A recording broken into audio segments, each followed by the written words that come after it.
Go and do some practice.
cricket during the game, but for those of you that are interested what's happened so far, short time ago, umpires and the two captains, Irfan Shakur and Harry Nielsen, conducted the bat testing group. Practice was won by Bangladesh, and they have decided to bat.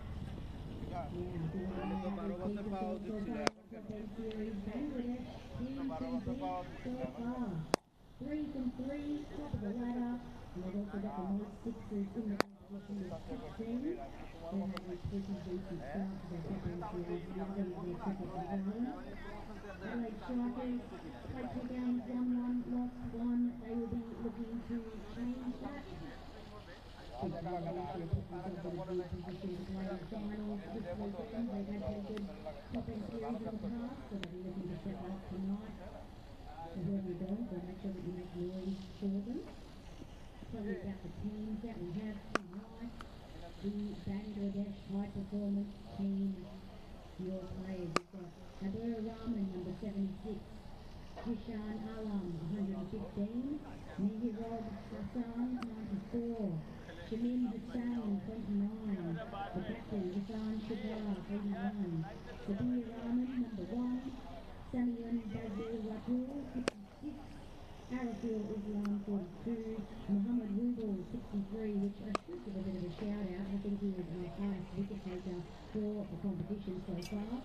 Muhammad took 4 wickets in his first game, 3 in his second, and another 4 in the last one. So he is looking very good with the ball at the top end series.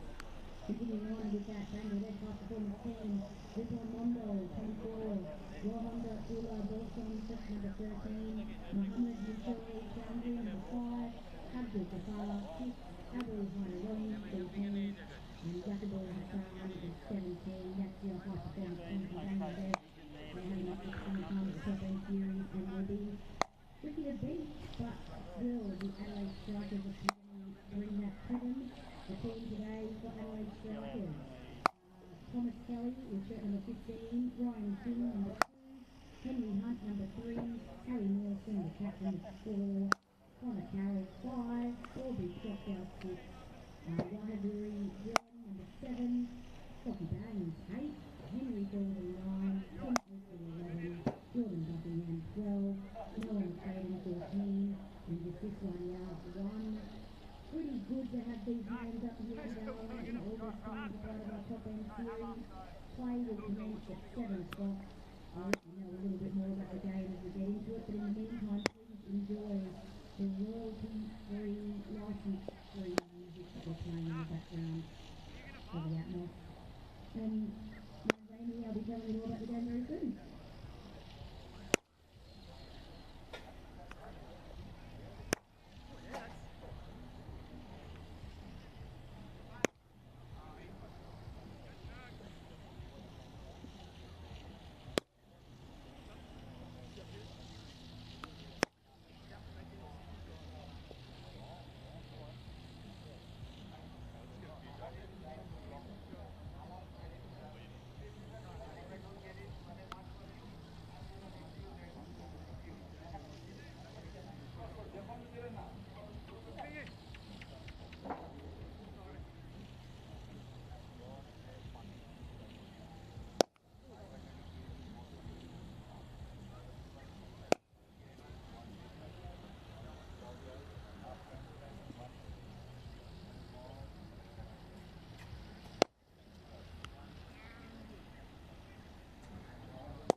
Connie's been giving me shits.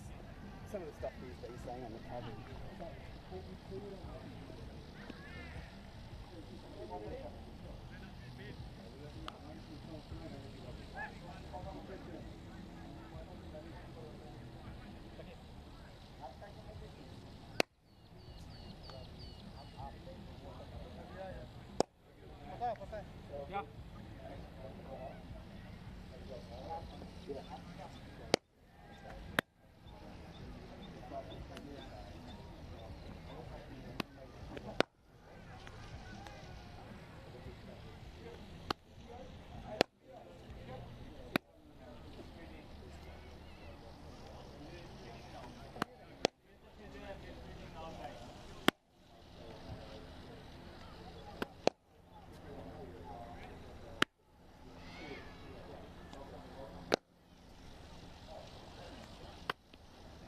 Well, friends, as we gather here at the DXC Arena, I'd just like to acknowledge that we're on the land of the Wallachia people and pay my respects to elders past, present and emerging. A lot of us are very lucky to call Darwin and Salt Lake Country home, a place for us to raise families, run businesses, exist, and play cricket here. Quite a lot of us looking around, there's a lot of cricket people from around Darwin. What we're getting today is actually my home ground for the Pipe Cricket Club, so I'm very excited to be grounding out here. We're very comfortable at DXC.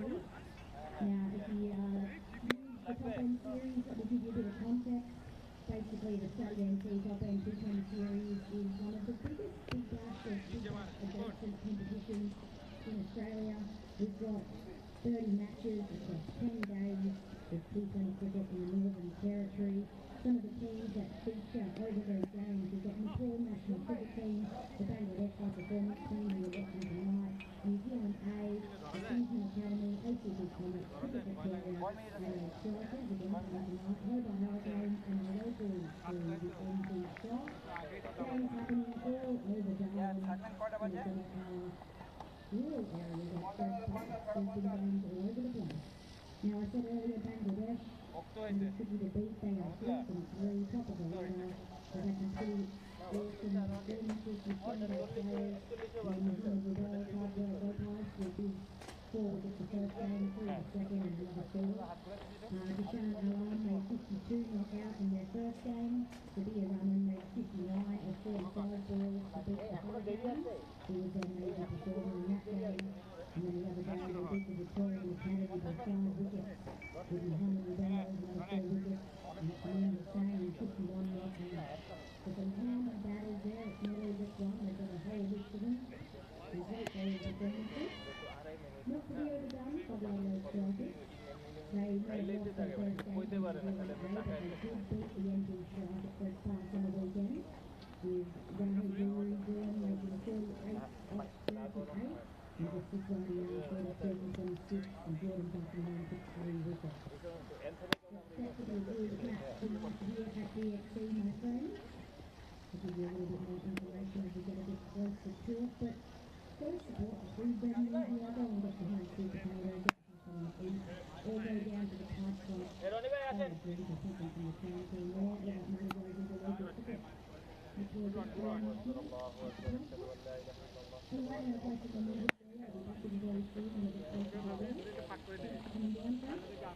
And thanks for the cricket at the end behind the Top End Series.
Good evening, everybody, and welcome to Darwin. Welcome to DXC Arena for match 15. It's Tuesday night cricket, and it's a big one. Bangladesh up against the Adelaide Strikers. It is a great night again for cricket. There's not a cloud in the sky as the sun starts to set, and we are going to be in for an absolute treat tonight. You can have a look at the conditions of the pitch. As we've seen throughout the course of the tournament, the curators have done such a terrific job up here. Another good night for cricket based on what we're looking at with the pitch conditions. As I welcome in for the first time, Tanzim Alam. And Tanzim, welcome to Darwin, welcome to DXC Arena.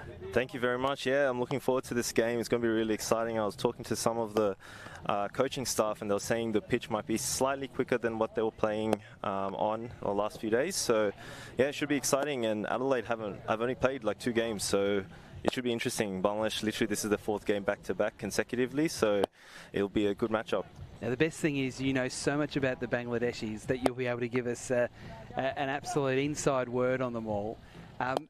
The way they beat Victoria yesterday was particularly impressive. So while it isn't their test team, their international team, there's a lot of players that look very, very good. Yeah, it's incredible. Like, they've shown a lot of maturity and class and a lot of strategic outlook upon like what they've been playing, especially against Victoria, because there was periods where they had early wickets early in the innings, and then they recovered nicely. So the game before they had Sabir, and yesterday they had Shamim Hussain. All right, we'll come back with the opening ball right after this. Oi, oi! Have you heard what everyone's been saying?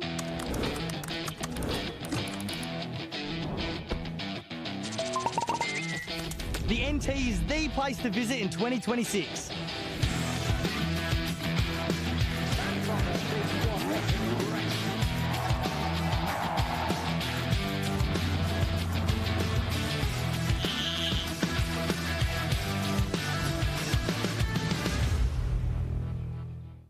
Students score big in Australia's Northern Territory. Discover the perfect pitch for your next chapter and open a new innings for your career. Join a vibrant community with world-class opportunities and enjoy our laid-back lifestyle while pursuing your dream field. Break free of the boundaries and hit your future for 6. Study in Australia's Northern Territory.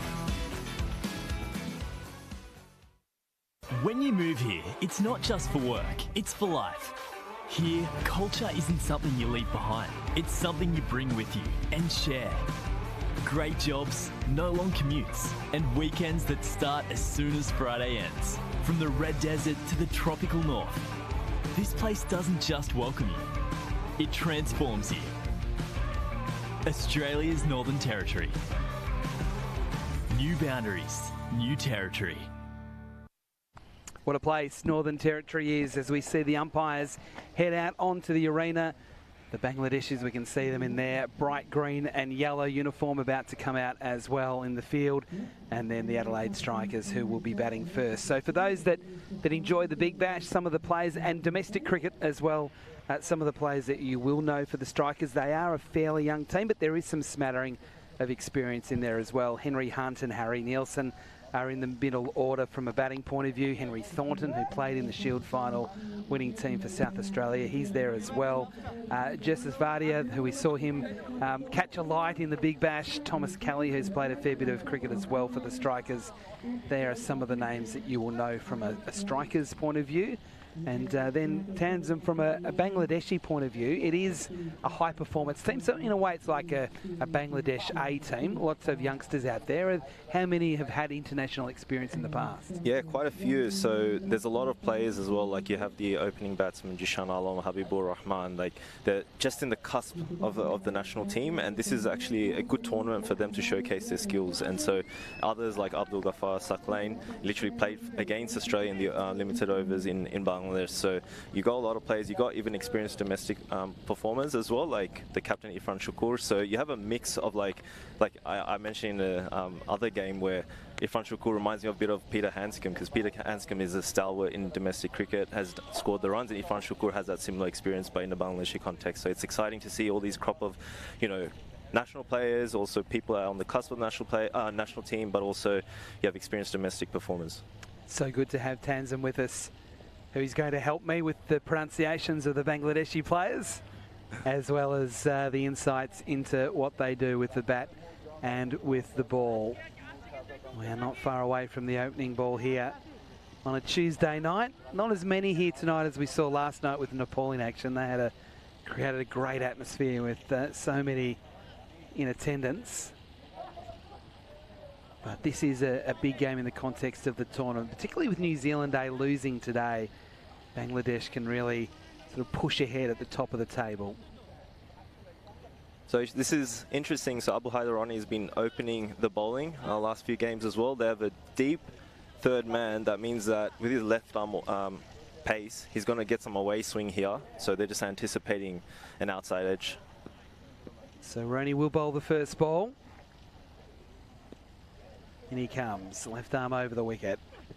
And straight away, pushing firmly up to mid-off, but there's no run. Good start there from the Bangladeshis. So you can see he's getting some swing into the batsman, so he's trying to get him to testing his forward defence, and should be a good contest because Abu Haidarani has that subtle change of pace as well. He's not express pace like we've seen Mitch Starc in the Test series. He's more so trying to outfox the batsman. So Thomas Kelly on strike. Waits for Roney again. Slip in place. Kelly forcing through the onside. Runs here through mid-wicket. It won't go to the rope. He come back for two. Good fielding in the deep. So it's not a case at the moment, Tanzim, where the dew is an issue, but it will be soon enough. I could not believe how wet it became late in the game. And I know Glenn Maxwell's spoken about this before playing cricket up here, that the dew is as significant as he's experienced anywhere in the world. And I think that's why Bangladesh elected to bowl first, so I guess batting will be a touch easier. And it's interesting, they've got literally deep third man, so let's see what Ronnie comes up with. Kelly through the covers, that's a good shot. It wasn't a half volley, but that's where the gap was. He backed himself and he smashed it through the covers. And that's the first boundary of the innings for the Strikers coming in the first over. If we see the replay, since there's no one in deep cover, batsman can just really play at that outside off. You can see that he's potentially looking to slow it up as well, so I suspect that he doesn't want to make the batsman settled essentially. Yes, it's the way Kelly plays. He likes to be aggressive, particularly early in his innings. Kind of set the standard, set the tone. Good start here to the Strikers. Roney again bowls. Kelly on the onside. Oh, dropped! It would have been a spectacular catch at mid-wicket. But it's gone down and Kelly gets a single. We've already seen some great catches so far in the tournament. That would have been another one of those. Especially with the previous ball, hitting it through the covers. As a batsman, sometimes you have that adrenaline running and then you just kind of play with that next ball wherever it is. So he's doing well, hit that well, but yeah, there's a chance there.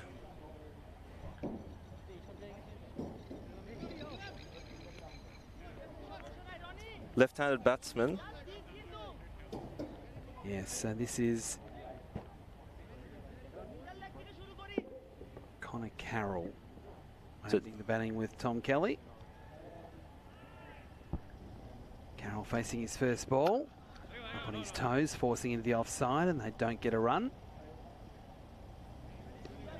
With left-right hand combination, obviously you have to change the fielding around, and so in this case, you have the deep fine leg and you have deep cover. So here Abu Haidarani is going to look to get that away swing, just to potentially, if he gets through with that cover drive, then he's got protection there. So you see the slip fielders are in play here. Last ball of the over.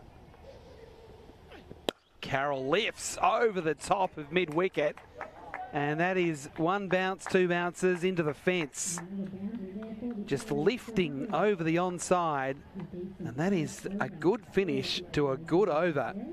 The Strikers getting 11 runs from it. And, well, a nice way to start, Tanzim. Smart batting, because obviously there's space out of cow corner. So Obviously, a little high risk because you're playing against the swing, but you know, these players have playing for Adelaide Strikers, playing in T20 cricket, playing in different formats, so they always back themselves.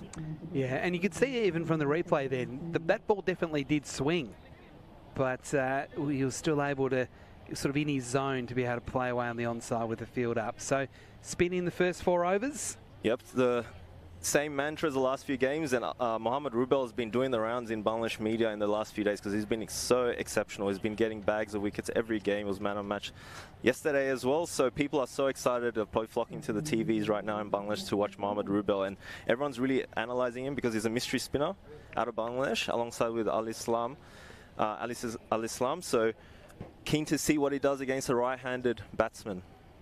And he comes, Rubel bowling. And it's into the onside for a single. And this is the thing, isn't it? I mean, particularly now with the BBL, with no auction, players can, or clubs can go and sign international players. So Rubel keeps having a good tournament here. You never know. He might end up finding himself in the BBL. Never know. That's the possibilities on the top end T20 tournament. Absolutely. Opportunities for everybody to put their name up in lights, which is what Rubel's doing already. So with the left-handed batsman, he's going to look to cut it back in. So people have been analysing his wrist and finger spin. He's going to try to undercut the ball. So he's been getting bags against left-handed batsmen. So the batsman has to really play for the LBW. Rubel bowls, and straight away, Carroll not too sure once that ball pitched. So just as the doctor ordered, he wants to aim for that gap for left-hand batsman. So it looks like an off-spinner, but he's looking to kind of cut the ball back into the spinner, batsman. And the real curve in the air as well. This time Carroll can knock the ball down to long off for a single. It's Mohammad Rubel, who, as you said, has started this tournament so well, so he's got a lot of confidence. So how he grips the ball, like for those ones that he's been getting wickets with, he holds it cross seam, and then he really holds with the middle finger really tightly, or the index finger, sorry, and he undercuts the ball. And that gets that, when it lands, it kind of cuts in instead of bowling like an orthodox off spin. Thick outside edge runs, 1, maybe 2. Yep, they'll be able to come back for 2. Kelly wasn't in full control there, but with a positive sort of movement towards the ball, he was still able to get it away on the offside for a couple of runs. So Kelly into double figures, no wicket for 15. So he got long on, long off, so he's looking to make the batsman drive. Yes, it's a risky plan, isn't it, to have 2 men out in the deep, sort of for the full ball. He can't bowl short. Oh, that's another good delivery. Kelly, not too sure. So he's bowling that orthodox off spin there. So he's got bag of tricks, and there's people like back in Bangladesh doing analysis of his wrist positions, his finger positions, and it's been amazing. So he's been really incredible. And he comes again. Through the covers. That was a nice shot from Kelly, and that'll be 4. So 8 runs from that first over from Mohammad Rubel, as Kelly and Carroll talk about what sort of information they can share, having both faced Rubel in that over. But that was a quality cricket shot. You can see he has tightened his defence, so he's playing for the ball that's coming into him, because with him being a right-handed batsman, so he just kind of went with the ball, and so it's a beautiful shot because obviously it's targeting the gaps in the field. That is the voice of Tanzim Alam, who's with us tonight from DXC Arena in Darwin. And after the way that Bangladesh beat Victoria yesterday, they've become the real talking point, I think, of this tournament. Because Victoria have a very strong team in, and they were beaten quite convincingly yesterday. The game was in the balance at many periods of the game. I think towards the end, you saw the momentum build with the partnership between Irfan Shukr and Shamim Hussain, and they really manipulated the fields really well. So it was very mature innings from both of them. It was indeed, and some big hits towards the end as well. Over grandstands, not just onto them. And they picked their moments, which is really important. They did. It's a great call. So Hassan bowling now, so more spin. First ball of his spell, hits Carroll on the pad. So what can you tell us about Hassan? Rakibul Hassan's been a consistent domestic performer for a while. Has played in the Bangladesh under-19 like many of his colleagues and teammates as well. So interesting choice. Like they bowled Abu Haidarani 1 over, they bowled Mohammad Rubel, and now Rakibul Hassan. Hassan bowls, and that one again responds well for him off the pitch, and Carroll kind of got in a bit of a tangle. So interesting tactics, because Rakibul bowled more in the middle overs yesterday, so now he's basically bowling the first few overs. He goes with a switch hit and hits it brilliantly. Wow. That was impressive from Carroll. So you can see there, they have a deep point and you have deep cover. So Bangladesh's plan is to obviously get him playing on the offside. So the batsman adjusted very intelligently, playing that reverse sweep so that there's playing into the gaps in the field. So that is a legitimate switch hit, and he's hit it really well, but I think he's hurt himself in the process. Immediately put his bat down and took his helmet off and asked for some medical attention. I'd be guessing to know what he's done. But gee, it was a good shot. That's what you have to do against these kind of spinners. You can't let the spinners bowl to you. You've got to be a little creative. Like Irfan Shukr and Shamim Hussain did a similar thing, reverse sweeps and sweeps. So I'm sure the Adelaide Strikers were watching that game yesterday very closely and trying to pick up what they can do in order to mitigate these Bangladeshi spinners. So it's very cat and mouse right now. This is very unusual. It feels like, and I'm absolutely no doctor, but he's hurt. I think he's hurt his left shoulder or his side. He's talking to the physio, as you can see now, and this is going to be a fairly significant delay, you'd think. It's a bit of a shame because cricket's all about momentum. So yes, you have this boundary that just got hit, and now that kind of breaking momentum gives Bangladesh, like they're all gathered right now, they're probably talking about what to do. So it just kind of gives them a little breathing room to hopefully break that momentum. Yeah, we're all guessing a little bit at the moment as to what Connor Carroll has done to himself. Nick, can you tell me, while we've got a bit of a delay here, well, firstly, let's have a look at this again.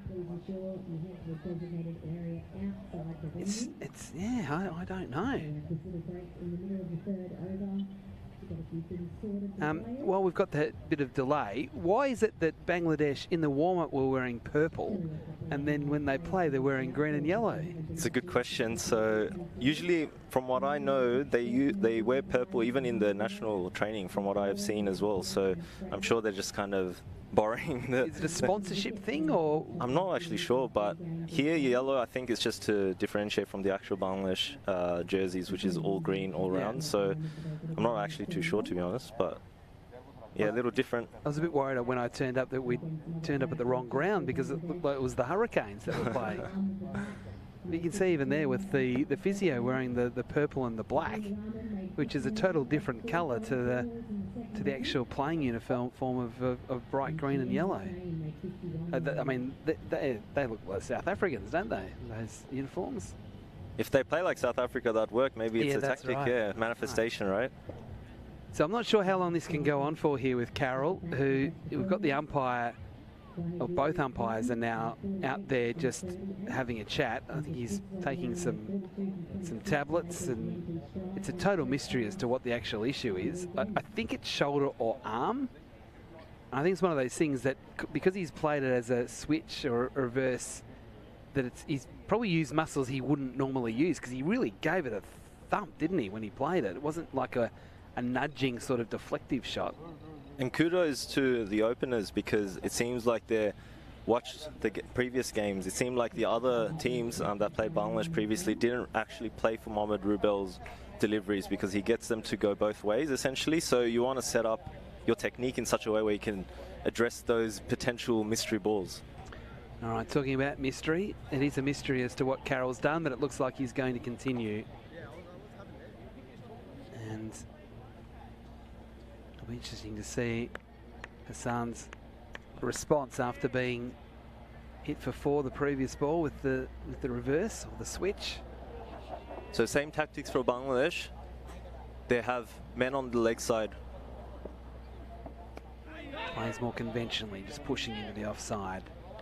And there's no run. So it's been a good start here from Hassan. Yes, there's been the 4, but 3 dot balls as well. So Rakibul here wants the ball to be spinning into Carroll, and so opens up his arms and hopefully goes down the fielder's throat. So you can see that line, he's bowling down a bit down leg side. Because when you're obviously down leg side, the batsman is jammed into playing into the leg side, and they've literally have a deep square leg and cow corner as well. So you can see the slight interesting tactics because there's literally no one on deep cover, for example. Okay, so a leg by there. So Kelly back on strike for the last ball of the over. No wicket for 24, the Strikers. And again, with Kelly on strike, it's a right-hander, so there's a few adjustments to the field. And this is what Bangladesh want, left arm orthodox to the right-handed batsman. So they've got someone at cow corner and deep cover as well. Oh, they brought him in. They brought him in. They've got someone long on, actually, long off. Yeah, he's so far away, it's hard to see him, isn't it? They keep shifting, so cow corner is more straighter now. So they want him driving. Last ball of the over. Kelly sweeps into space, behind square leg. A chase is on, but it's in, well, no point. It's gone the whole way. There were 2 chasing, but this has been an excellent start here to the Strikers. After 3 overs, no wicket for 28. Incredible, because literally the cow corner was there. They shifted him to long on, and then there's a big gap. So obviously you can see here Kelly has seen that, and he's trying to play it into the gap intentionally. So smart cricket all around. So you can see they've done their homework. They've tried to manipulate the field accordingly, and it's not all about big hits and big shots, right? You just got to play smart. So sometimes those reverse laps or sweep shots really come in handy, especially against spinners.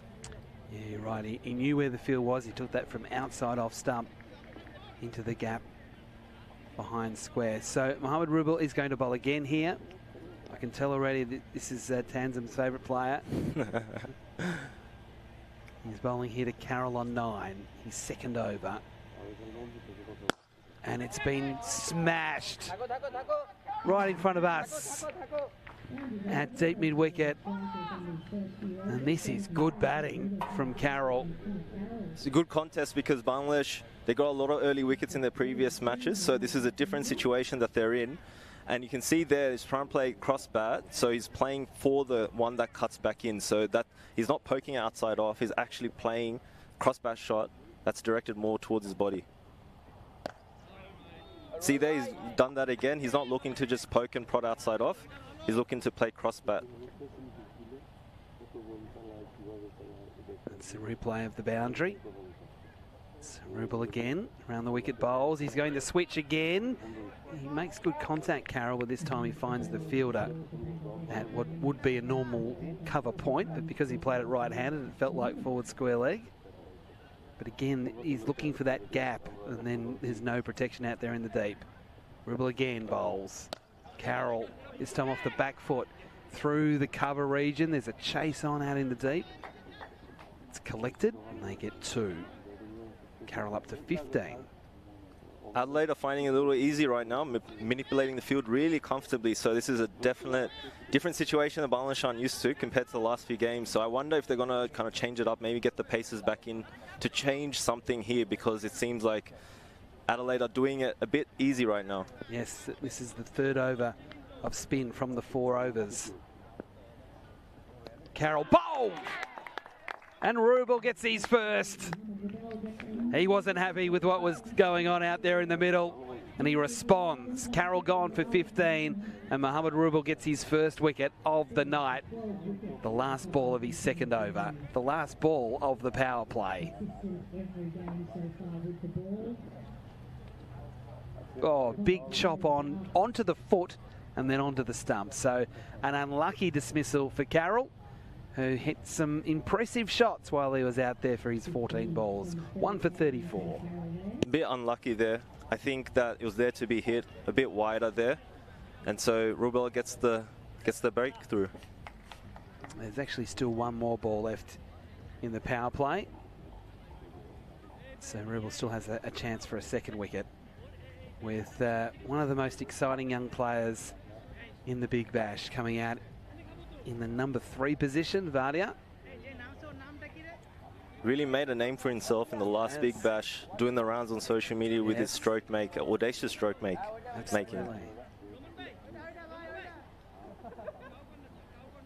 I like this, batting at number 3, a bit more responsibility, which means also he's got more time. So mid-wicket going out to the deep.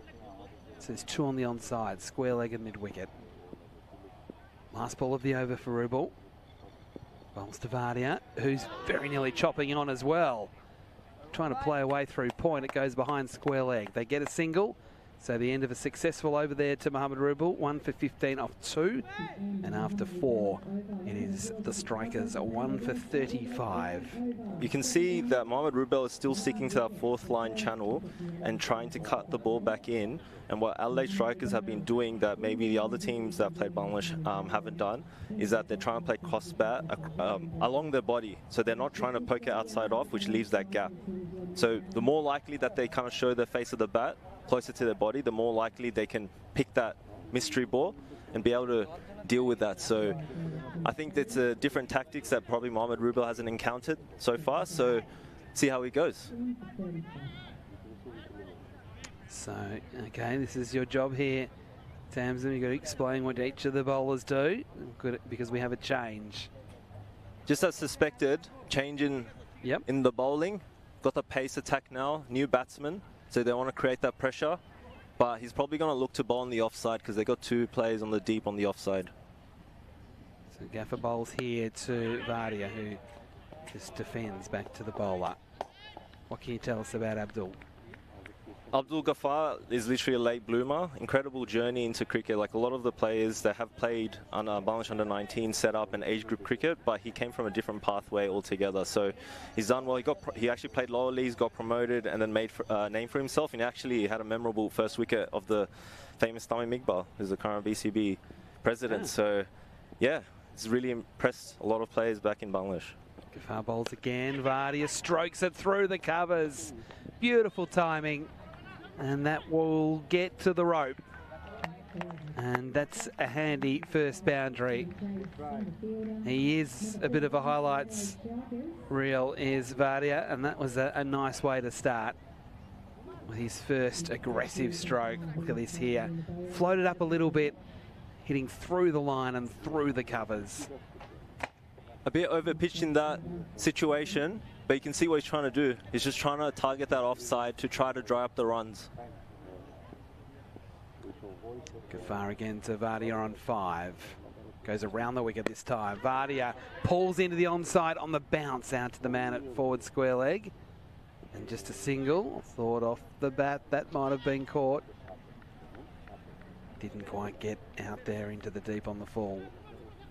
A lot of the Bangladeshi players don't actually come from necessarily a cricketing background, and what I mean by that is that they're more so from a tape tennis background. And are you familiar with tape tennis? Tape tennis ball, yeah, absolutely. So a lot of the players play like the tape tennis ball cricket. Yeah. Yep. Yeah. Absolutely.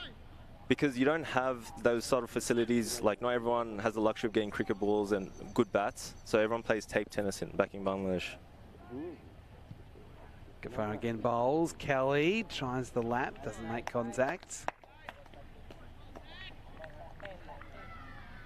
And so with tape tennis ball cricket, how much harder is that for the spinners compared to the faster bowlers? I mean, to sort of learn your craft, because a lot of what I see is, and I know here, I grew up with, you tape half a tennis ball so you get the big swing and all that sort of thing. But tape tennis ball it's a fully taped tennis ball. Wait for this ball from Ghaffar to bowl to Kelly, who's pushing into the onside forward to square leg, wanting 2. He did get into a bit of a gap, so they come back comfortably for a second run. Good cricket there from Kelly. He moves to 20, 1 for 42. See the momentum with Adelaide Strikers right now. But yeah, back to the tape tennis. The thing is, on the pitches back in Bangladesh, because they're playing in maybe more smaller grounds, and even the pitches are more like dustier, so they get a lot of spin off the pitch. Okay. And that's where all the Bangladeshi players as well, like they like to sweep and play reverse sweep. Like that's been my experience the few times I've played tape tennis in Bangladesh, and so it actually facilitates for that kind of cricket, and it ball stays lower as well, so it's just more on the front foot as a batsman. Plays late into the offside. There's no run. That's the end of Ghafar's first over, so 7 runs from that one. Adelaide Strikers 1 for 42 after 5. As I said, you know, we would play in the backyard or on the street, but we would tape only half the ball, and then it would really bend both ways. That's our version of tape tennis ball cricket. Yeah. So it's a little bit different. It's very interesting because, like, it's not as, I would say, like, we all know in Australia, like, everyone plays like backyard cricket, but probably not as much now compared to maybe 10 years ago because everyone's on their devices. But essentially in cricket, back in Bangladesh as well, like, that's the only way they sort of play cricket, is they know it as tape tennis cricket. So that's the kind of culture back in Bangladesh. So you can see, like, even the way that they play, like, people criticize maybe, oh, you know, they're not as good on the short ball, which is probably different now, as we saw in the Australian Test match, like Shanto, how he plays, like, well on the back foot. But you know, there was a period where people are questioning, do they have a back foot game? But that's because of tape tennis. They have to play on the front foot. So Roney is bowling again. So he bowled the first over. He's bowling here to Vardia, who pushes back to the bowler, and Roney did well on his follow through. So we can see they've got 3 fielders on the leg side, deep. So you got on deep fine leg, you got deep square leg, and you got cow corner as well. So probably looking to ball a touch full and at the body to kind of play into that region to induce a catch. So let's see how he goes. Roney again. Vardy's on 6. Plays into the offside, stroking it nicely out into the deep. They've got 1. Again, they're coming back for 2. They've got to be quick here. It could be out. It is not out according to the umpire. The Bangladeshis were very confident. The umpire had a good look and decided that Vardia was safe coming back for the second. I'm not sure they'll try that again.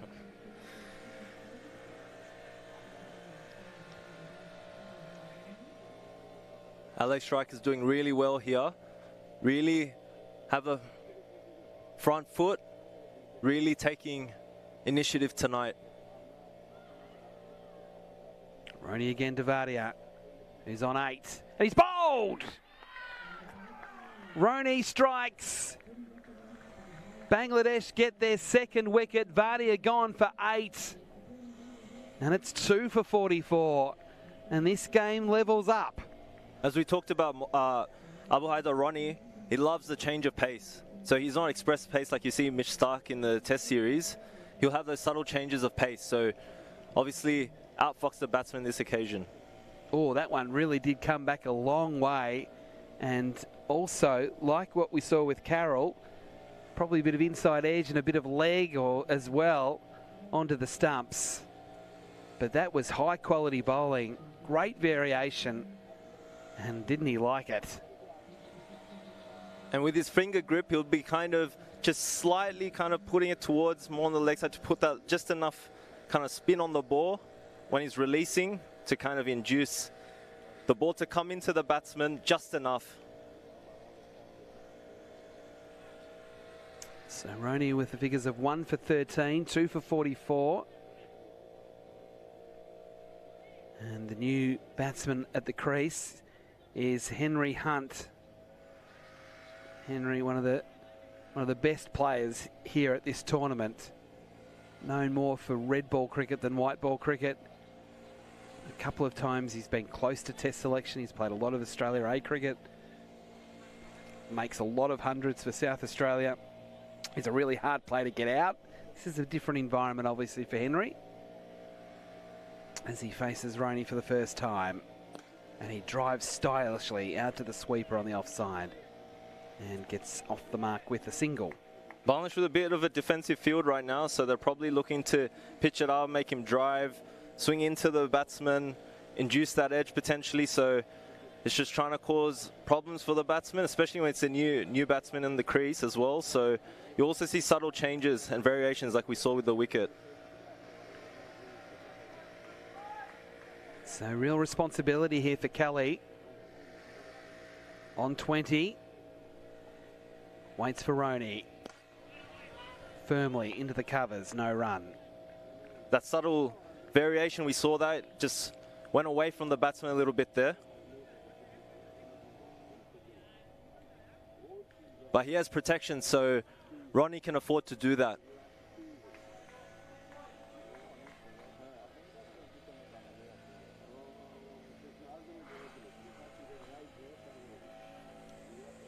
Last ball of the over. Kelly pulls it firmly out to the fence, splits the two in the deep on the onside. And this has been a bit of a theme through the tournament so far. Fast bowlers bowling short, it's no good. It doesn't work. It kind of holds in the surface.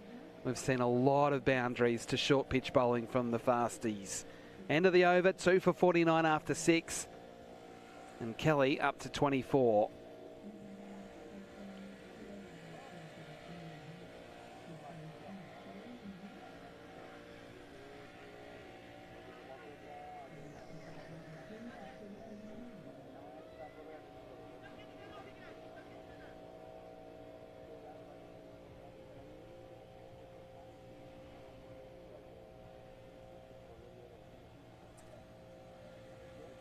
Looks like Rakibul Hassan back into the attack, the left arm orthodox. So if we look at the field, got protection on the leg side, got one cow corner and more of a long on region.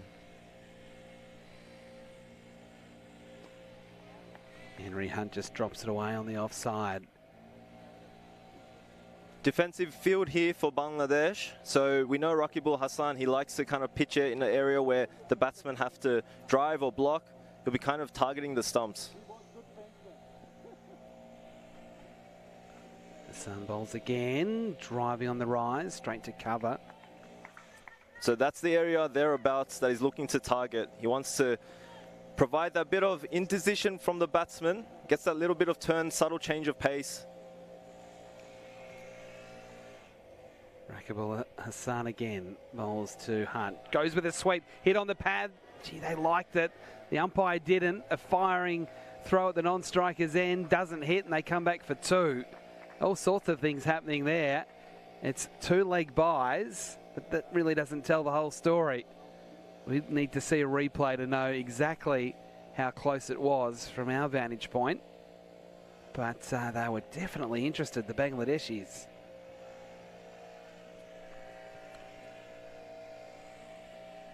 Hunt still on 1 and on strike.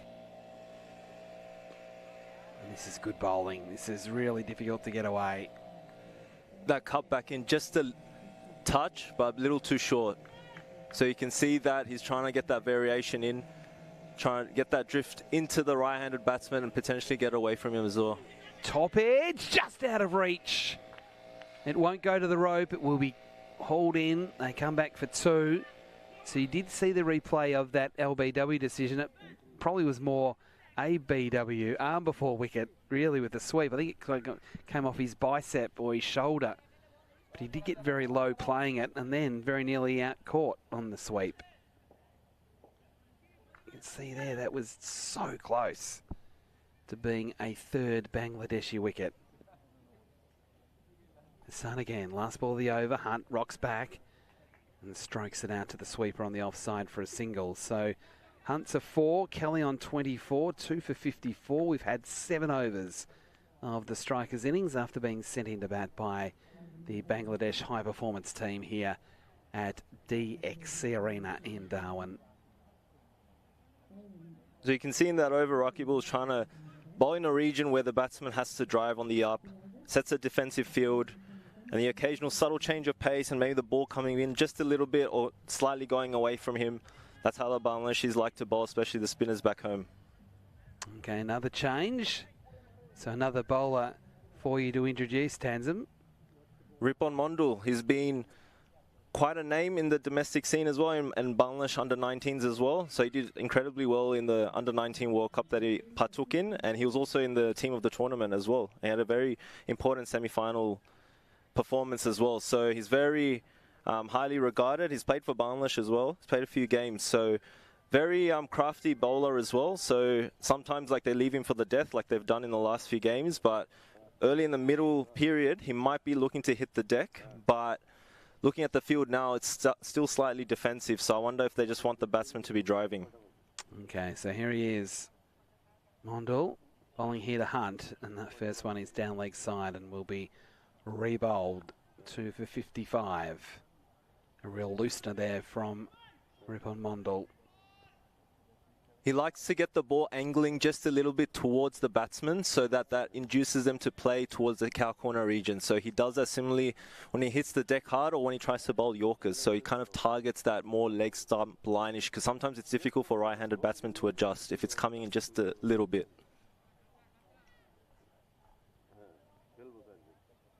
He comes again, Mondal to Hunt. Hunt goes with the scoop and plays it expertly down to the fence, and that will be 4. So Henry Hunt, we know him for his forward defensive shot and his cover drive and his cut shot in red ball cricket, but in white ball cricket he can do that. Adelaide Strikers have been very impressive, manipulating the field. That's been the theme of the tournament, to be honest. Like, you can see how much they think about the game, the strategy behind it, and how they're executing. So obviously it's not always going to come off. You can't expect it to always come off, but you can always play to the field and try your best. Mondal under early pressure. Hunt this time into the onside, off the front foot, into mid-wicket. They get 1, they'll stay with 1. You can see there. You can see there he was trying to bowl that kind of leg side channel as well, so he likes doing that. He just wants them to kind of play for maybe the cow corner shot or maybe on the on drive. So Ripon Mondal, he sticks to his guns, and I've noticed that as well in the last few games, where even like execution might not be perfect. He might bowl like something down leg side or a wide. He'll still stick to his guns. So the Bangladeshi Pacers, you can see that transformation where their process has been very simple and they stick to it, as opposed to maybe the previous generation where they didn't have these tools in their toolkit. Mondal again to Kelly on 24. Kelly gives himself room and then steers into the onside. He was trying to sort of shape up to play through the covers, sort of inside out over cover, but in the end changed his mind once he got jammed and got 2 runs. So he was able to adjust nicely there, Thomas Kelly, up to 26, 2 for 62 in the 8th. As we just saw in that ball, he's continuing that same mantra, just bowling in that leg stump channel, but also you can see that subtle change of pace there. So just creating that indecision for the batsman. Mondal, he's up against it here in his first over. And another one down leg side, just trying that little bit extra with the pressure starting to build. He's bowled 5 balls, only 3 of them legitimate deliveries, and he's gone for 9 runs. So we saw there, as I said, bowling that leg side channel, but then sometimes he might bowl that occasional wide, which he has done in the last few games. But the good thing is that he doesn't like sway and change his game plan or get anxious in that way, because that's something that the Bangladeshi Pacers have definitely worked on. So he might look to do the same thing, and that wide won't faze him at all. 2 for 63. Kelly, that's the one he wanted. He wanted that earlier in the over. He gets it this time, and he sweetly hits it to the boundary again to move to 30. And it was premeditated in the sense that he manoeuvred himself in the crease to get that width that he wanted. He had to make it up for himself. You can see here those quick feet, and then from the stumps lifting over the covers. You can see that bit of chess match because he was preempting the Ripon Mondal ball that similar channel. Yes. So he's creating space for himself that he can hit it over the infield where there's the space. So this is a bit of cat and mouse, a bit of thought behind each delivery. This time it's into the onside, into the gap again, and to the fence again. This is really impressive from Kelly. He's now going at 200. 34 from just 17 balls, and he is dictating terms here. They almost need 15 fielders out there, Bangladesh. They're trying to sort of follow the ball, and every time they put a fielder in a different spot, Kelly says, okay, there's a gap in another spot, I'll go there. 17 from this over, 1 ball to come. Wonder if there's a change up here. Full. And it's hit into the onside. Hunt runs the first hard, comes back and gets 2.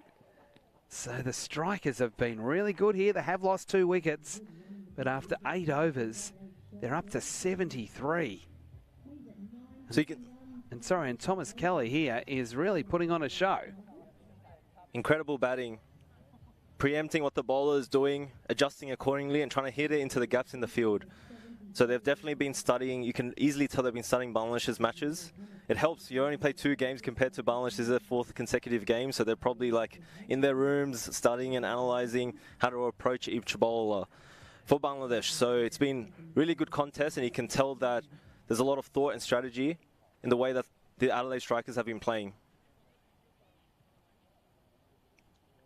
So it looks like Hassan's going to bowl a 3rd over here.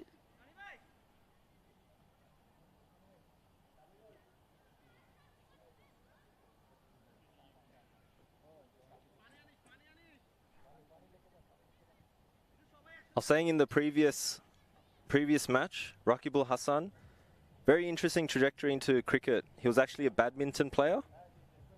Then he wanted to become a pacer. Yep. And apparently, because he felt that his height wasn't going to help him become the best pacer he could be, then he decided to bowl spin. Okay. So another bit of a delay here. Now, usually there's a bit of a pause after 10 overs, but I've talked before about how humid it is out there at the moment, especially as we get to this time of the night.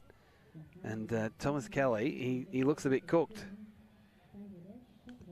The Bangladeshi boys will enjoy this little break as well. 4 consecutive matches as well, so I'm sure they're feeling a little bit of strain in the muscles. So they're just trying to get their fluids in now. As I said, like, breaking momentum helps as well, so this will assist Bangladesh to just think about what they can do better. You can see there where the wind predictor sees things. The Strikers at 68%.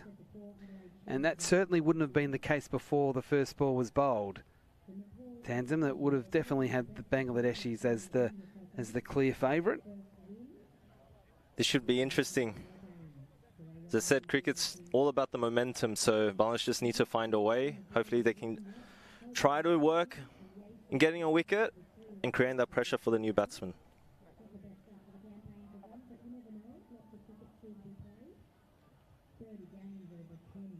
So it looks like it's almost like a premature sort of drinks break, because the Bangladeshis have taken the opportunity to get some fluids into them as the batters just, mainly obviously Thomas Kelly, just gets himself rehydrated and maybe a couple of tablets as well, just to make sure that he's okay. It wasn't like a concussion situation. He hadn't been hit in the head or anything like that. Rakibul Hassan into the attack.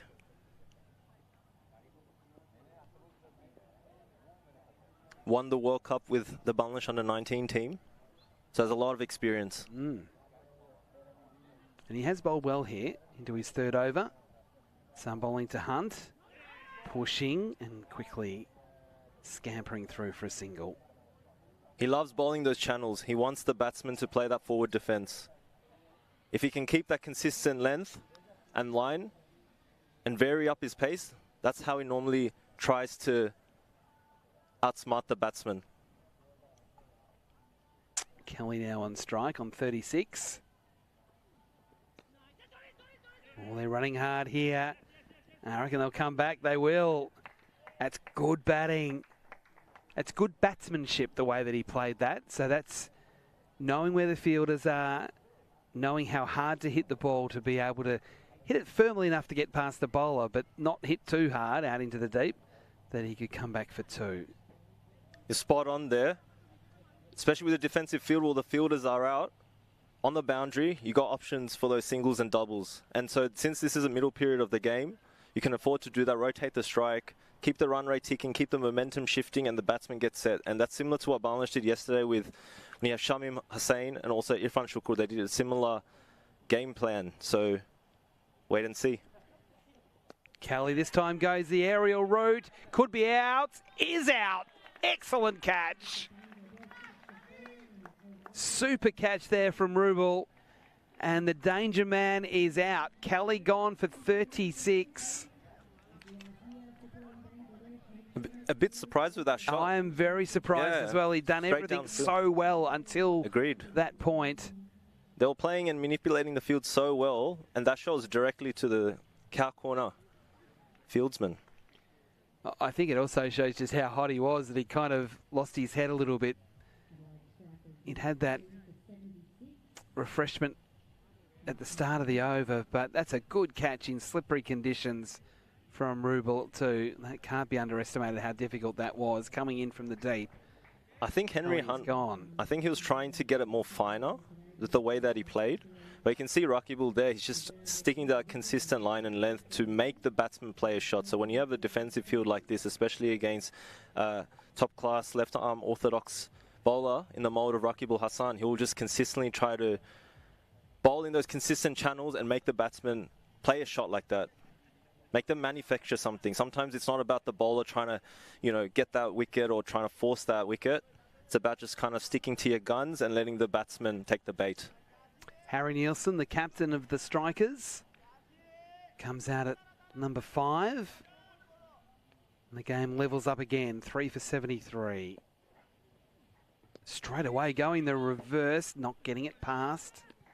So a dot ball. So with the left arm orthodox, it's going to spin into the left-handed batsman in Nielsen, and they've got the fielders out in the deep. Hassan again bowls, slower.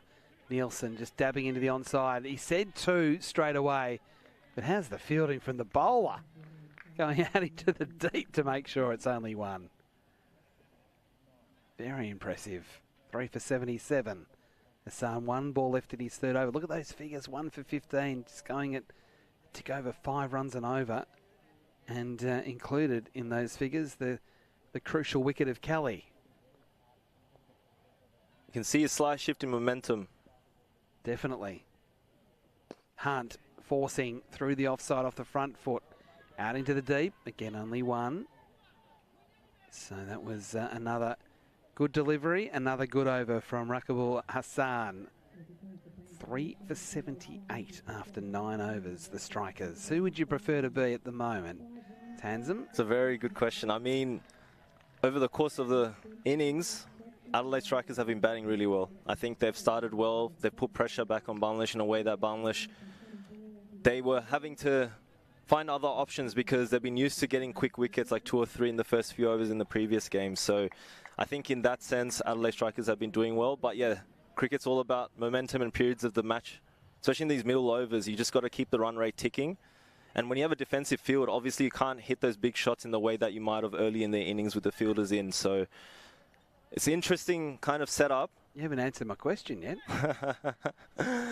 I'd say Adelaide. I think Adelaide. Okay. Yeah. Okay. Shamim, the new bowler. And it's played away by Hunt out into the deep on the onside. They've got 1 and they can come back for 2. So interesting change here. Shamim being an off spinner. He hasn't bowled as much, but he did bowl in the last game. He's definitely a handy off spinner. I think he can bowl like his quota pretty comfortably. And they also have other options from the batting side who can bowl, like Jishan Alam as well. So who knows? Oh, this has gone straight up in the air and it's going to fall safely. Off the bat, I thought that was definitely going to be out. The offside is set deep and you can hear the bowler not happy that that wasn't caught. But they're right back on the edge of the circle. So it was very difficult to be able to get in and make the necessary territory to take the catch. And there might have been also it was just unexpected the way that ball went into the air. As I said, yeah, Shamim is very capable bowler. So they might put pressure back on the batsman to manufacture something. Shamim bowls here. Quicker ball nearly through Nielsen, who came forward. And he's able to squirt it out on the onside. Maybe a bit of inside edge as well as pad. And they get a single. That was the one that Hunt tried to lift away on the onside, and he kind of didn't go straight at the ball. He almost went around the ball coming in, which is probably what the frustration was from the bowler, Shamim.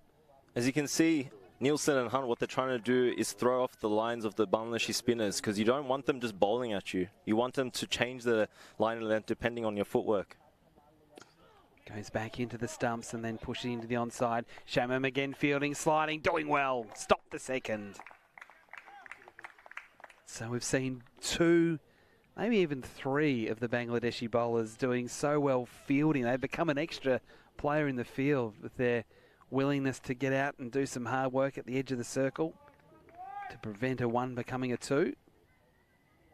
The way Bangladesh have set their field is trying to induce the batsman into manufacturing a shot. But they're doing well to rotate. That's a bad ball, and it's well fielded. Nielsen missed out there.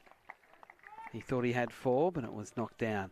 It's a good point you make, Tanzan, because we saw that in the previous game with the Kingsmen and New Zealand. They're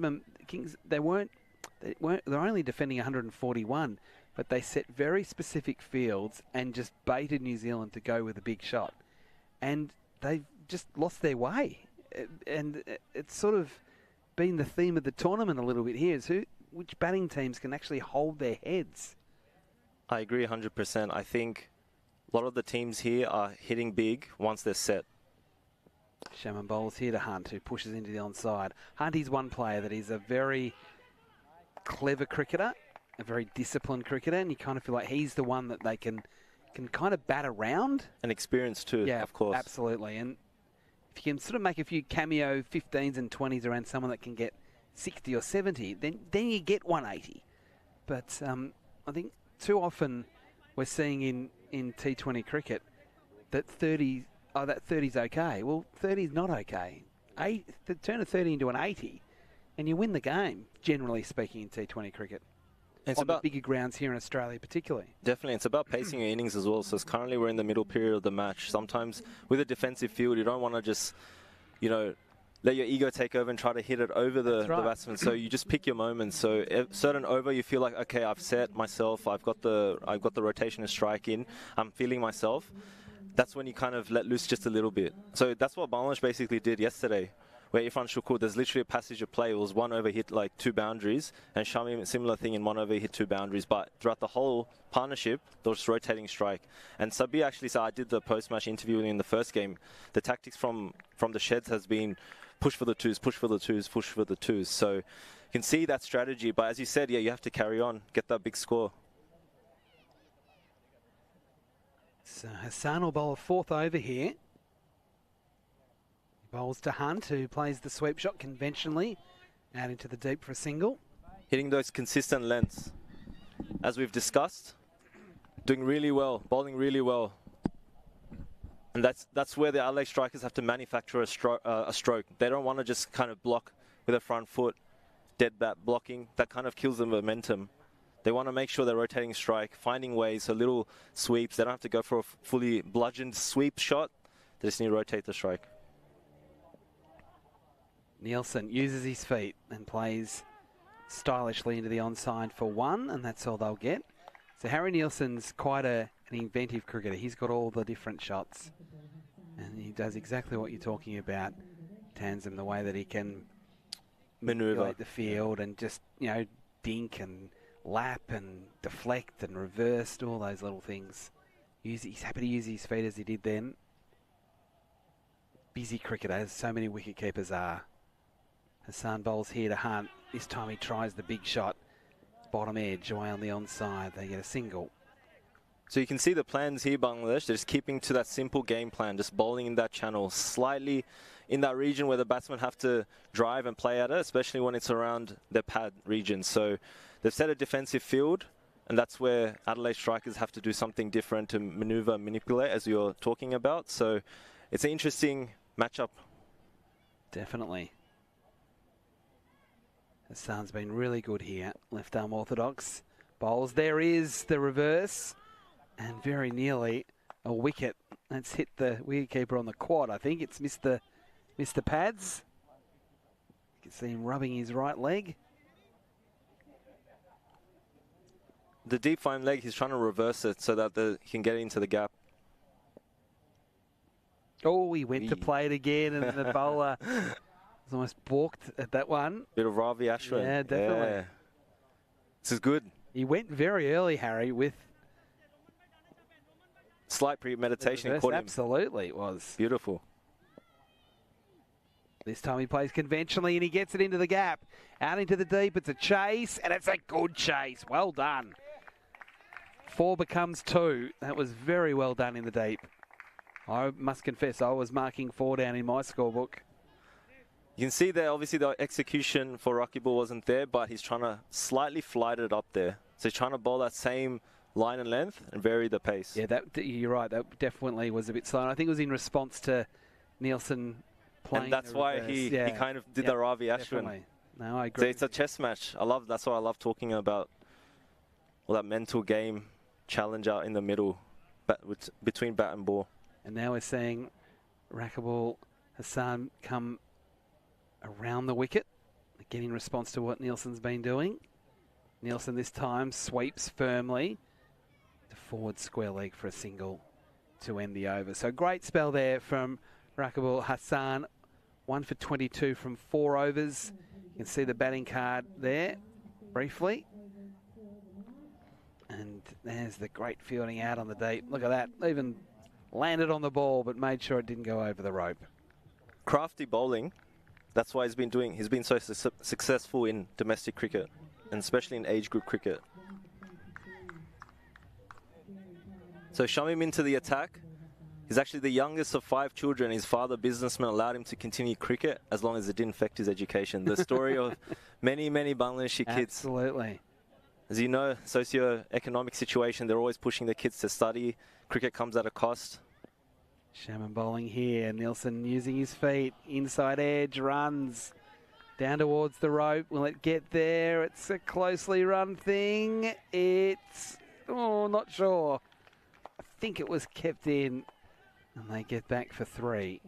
It does put, and I think it's the right thing, by the way, to make sure that you have the education sorted, but it puts a lot of pressure on a lot of those subcontinental players. 100%. Whether it be in Bangladesh, India, Pakistan, or even here in Australia, where it's kind of like, well, yeah, we love you playing junior cricket, but if you're not going to be good enough to play for your country, get back to your study. The cricket goes on the sidelines. 100%, yeah. So they've had very interesting backgrounds. Sacrifice. Shamil, that's short. That's swept away. Not fine enough to get a boundary, but good enough to get 2. No, only 1. Henry Hunt changed his mind just at the right time. Because you can see, like, with them, they're having to study, they're having to play cricket. They've come from varying backgrounds within Bangladesh, so a lot of sacrifice to get to where they are today. So it's quite memorable, quite commendable, actually. Absolutely. 3 for 95. Nielsen driving firmly down to long off. They'll only get 1.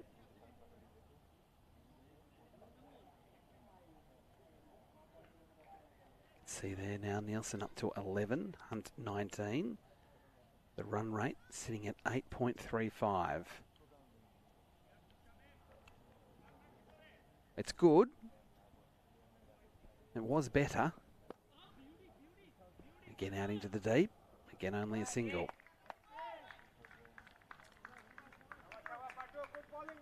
can see that they're very happy with this, the Bangladeshis. Just eliminating the 4 ball or the 6 ball. Shamim bowls it with a slightly lower trajectory, so he's probably going with the arm just a little bit, taking a leaf out of Mohammad Rubel's book against the left-handed bat. Oh, that's the quicker one. That was speared in. This time they are coming back. Safe. Good running from Harry Nielsen. Something to know about Shamim Hussain as well, with his athleticism. With his childhood mentor made a quote that was doing the rounds on social media, on newspapers. Shamim Faruqi said that Shamim had come to our academy when he was 12 or 13, could easily identify him from others due to his fearlessness. The outfield at the stadium is very uneven, but even then he would dive without any hesitation to save runs or take catches. At times we were worried he would injure himself. So that's the kind of mentality these boys have. Last ball of the over from Shamim. Oh, again nearly under the bat. Almost the bottom edge to that man behind the corner, around the corner, backward square leg, and a dot ball to finish. So 12 overs done, 3 for 99 the Strikers. I'm going to ask you again, who would you rather be? I think Strikers are building a good foundation, because if you're getting to the death overs and you have like 7 wickets in hand, you can then really explode, right? You don't have anything to lose. So they're just setting up for those last, I'd say, 5 to 6 overs. So Bangladesh need to really get something, find something, change maybe the tactics a little bit to induce that wicket.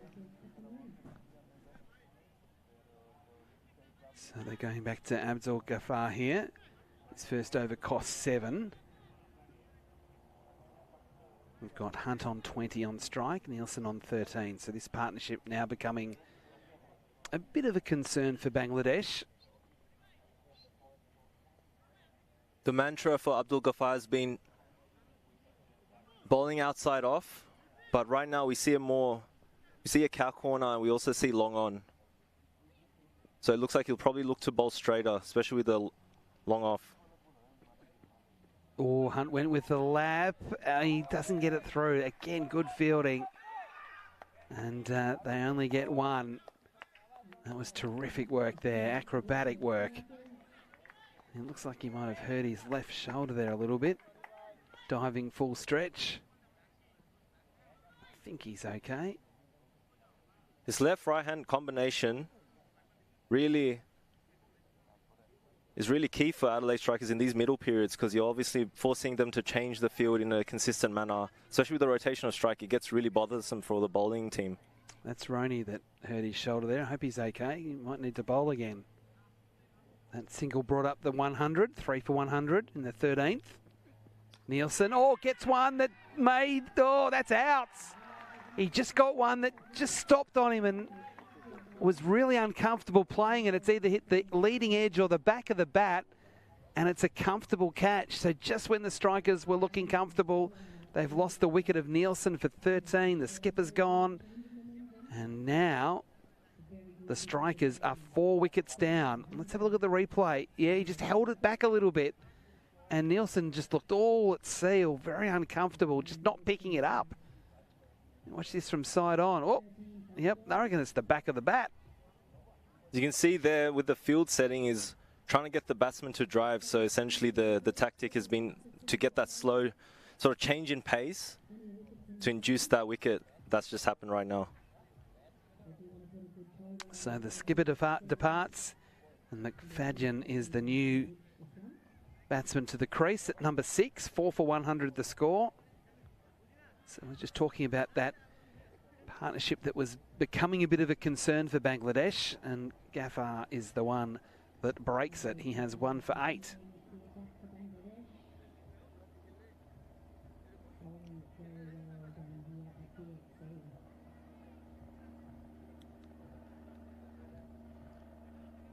I mean, just that wicket there, Tanzim, it almost feels like it goes from Strikers in front to Bangladesh in front. That's just how important that wicket was. You're spot on. Look at the wind viz.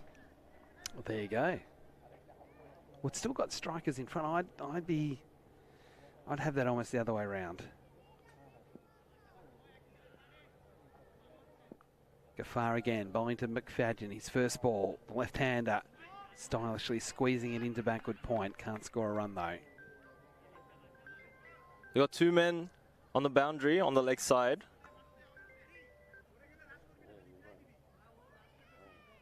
Looks like just one actually, deep square leg. So you got a bit of protection out there, but you have your long off there as well. So it's very interesting field setting, to be honest. They've got one fielder on each side of the wicket on the boundary. Again, it holds in the surface. McFadden was able to make the adjustment.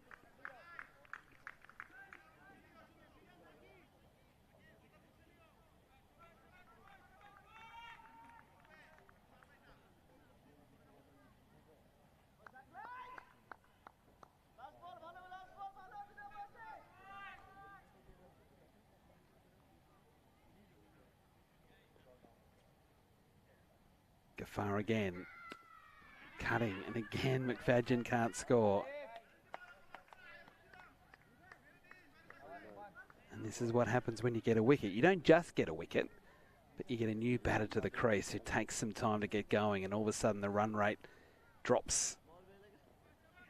It's good tactics because they've sort of packed that cordon there in between point. They've kept an extra fielder up. Especially with the left-handed batsman. So I wonder if he's just trying to get that ball to just go away from a little bit in a way where he has to kind of poke and prod at it, and then it just kind of builds those dots. This time he gets it through. That's a good shot. He had 3 goes at it. And on the 3rd attempt, he finds the fence. But that's a pretty handy way to get off the mark. That was a quality cricket shot from McFadden. Just as suspected, he's looking to bowl in that region where, because they have 3 fielders up close around that area, it's gone straight through all of them though. It's just a bit short though, isn't it? Considering your men out are set in front of the wicket. If those fielders are in play, it's more for the sliding off the front foot shot into the offside rather than there. So McFadden 4, Hunt on 21. That run rate goes back to 8 runs and over, 4 for 104 after 13. And Mohamed Rubel will bowl again.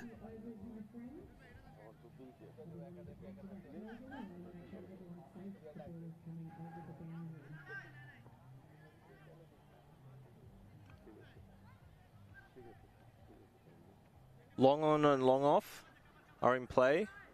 Cow corner. So we see Mohamed Rubel back into the attack, so this is going to be a good test for the batsman. Absolutely. Rubel bowls. And it's Hunt hitting into the onside, out into the deep, into a pocket of space, and he can come back for 2. So he wasn't waiting, Henry, to face Rubel. He was going first ball. It's been consistent approach by the Adelaide Strikers. They're going cross bat against Mohamed Rubel. So they're trying to counter the ball that comes into them.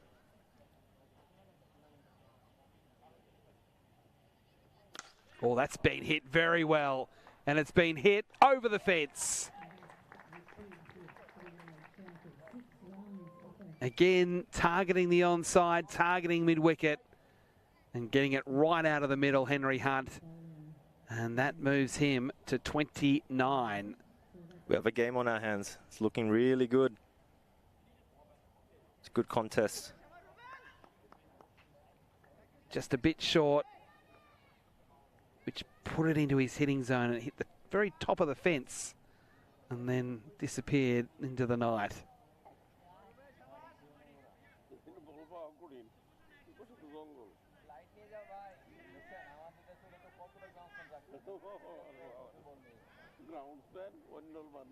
It's gone a long way.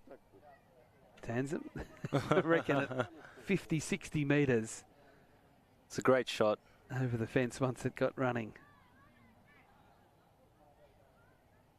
So Mohamed Rubel likes setting his fields in a way where he wants to get the batsman to play down the ground and keep those fielders on the deep there, because then he can have that protection, but he's just played that so nicely that it's just bisected the fielders.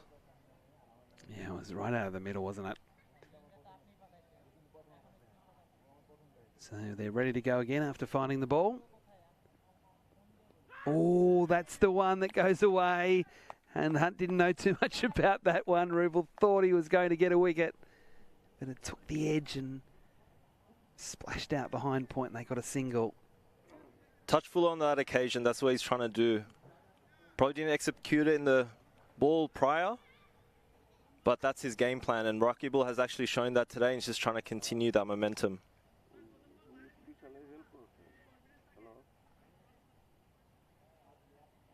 So McFadden now gets his first look at Mohamed Rubel. He's been out there for 4 balls. Plays nicely off the back foot. Punching into the onside. They only get 1. So you see, there's like 3 fielders on the leg side, pretty deep as well for the left-hander. So he's trying to bowl into that leg stump line to try to get him to play onto the leg side. So they're just trying to cut off those scoring options. One down leg side, and Hunt just ignores it and says, you can re-bowl that one. 1 more to the score, 4 for 115. Don't forget, there's still the surge overs to come as well. Oh, that one a bottom edge as well. This is going to be tight. This is going to be very tight. Is it out this time? No, it's not. The square leg umpire spent a long time examining that one. And I thought the finger was going to go up. It didn't. And then they very nearly got an overthrow. Strikers have been impressive. Just trying to manipulate the field there. Get it past that short fine leg. And you got runs on offer. So they're really trying to keep it simple. Trying to find ways to rotate the strike. Build that little bit of momentum and launch later. Yeah, he was safe. I'm not sure why the umpire spent so much time examining that one. So McFadden again on strike. And comfortably, stylishly carving into the offside. He doesn't get a run for it, but he had a lot of time playing that shot. Over bowled. So McFadden 5, Hunt 31. 6 overs remaining, 4 for 116 the Strikers. So from there, what are we thinking? If it's 10 and over from here, that gets them to 176. So that'd be a good score. That'd be a very good score. I don't think many teams scored that amount of runs. No.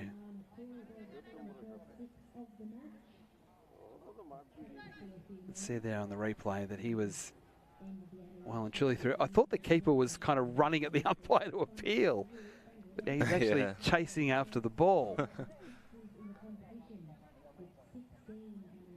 So Roney is going to bowl here. We saw him go for that dive before, and I was a bit worried he'd hurt his shoulder, but he's okay to bowl. And still no thought of the surge. You'd think they'd want to take it with Hunt out there. Lockie Bangs still has to bat. I think he'll come in next. Now, Lockie Bangs has played a lot of cricket in Victoria. He's a Victorian and he's known as a real big hitter in Victorian Premier Cricket. He's been close, real close to a Big Bash contract, but hasn't quite been able to crack it in Victoria. He might get that opportunity potentially in South Australia. And top End T20 Series is a perfect opportunity to showcase his skills and make a name for himself. Yeah, that's exactly right. That's why it's such a great series.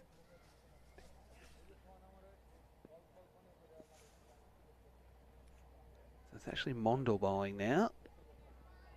And it'll be a single. So we actually thought that it might have been Roney.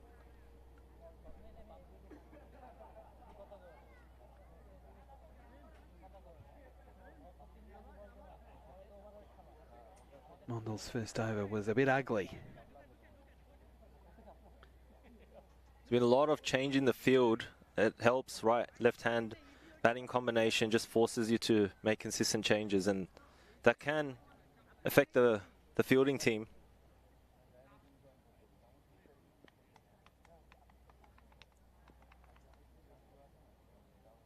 McFadden on strike. Oh, he got himself into a tangle.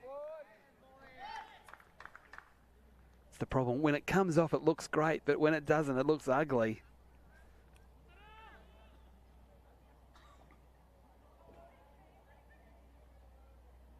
Trying to manipulate the gaps there. It's been the story throughout the middle period of this innings as well. But Ripon Mondal, as we know, will stick to his guns. Got a bit of a defensive field as well, especially on the leg side. So see if he's going to look into bowling out his pads. Maybe not. Yes. And again, that's good bowling because it's the change of pace that has McFadden searching for the ball and then losing his shape. So that was quality from Mondal. There's no one at long on, long off.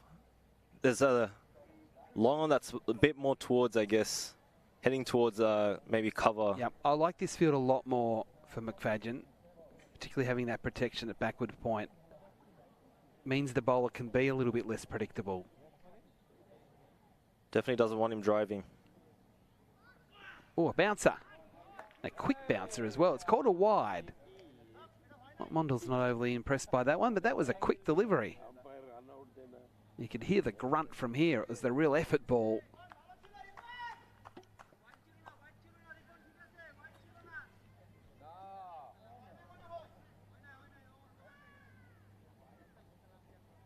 Was it too high?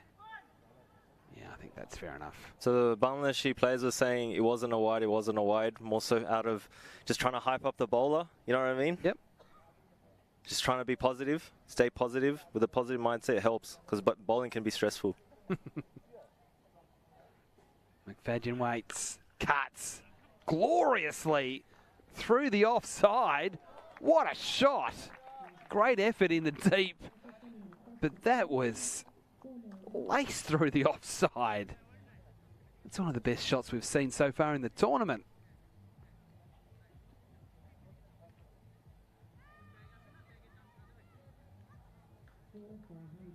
So good. And almost equally as good in the field.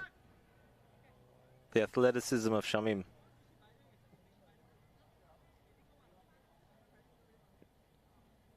Four for 122.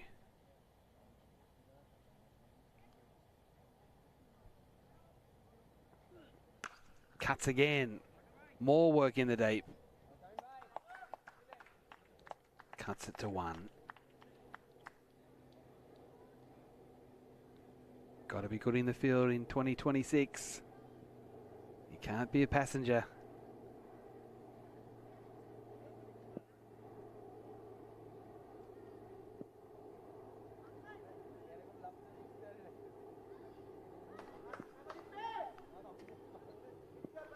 Ripon's tactic has been to tailor back into the right-handed batsman to jam them up. So he set a leg side field, especially 3 fielders on the leg side on the deep as well. Clipping through the onside. Exactly what predicted. 2. Yep, and they'll get it comfortably. This is good batting from Henry Hunt. He's showing a few other players in the tournament how to bat. Without, he's had the one big shot, but apart from that, generally speaking, he's just played proper cricket shots. Definitely. Knocking into the gaps, knocking it out to the sweepers. And smart batting. He's got 32 off 25. Now 34 off 26.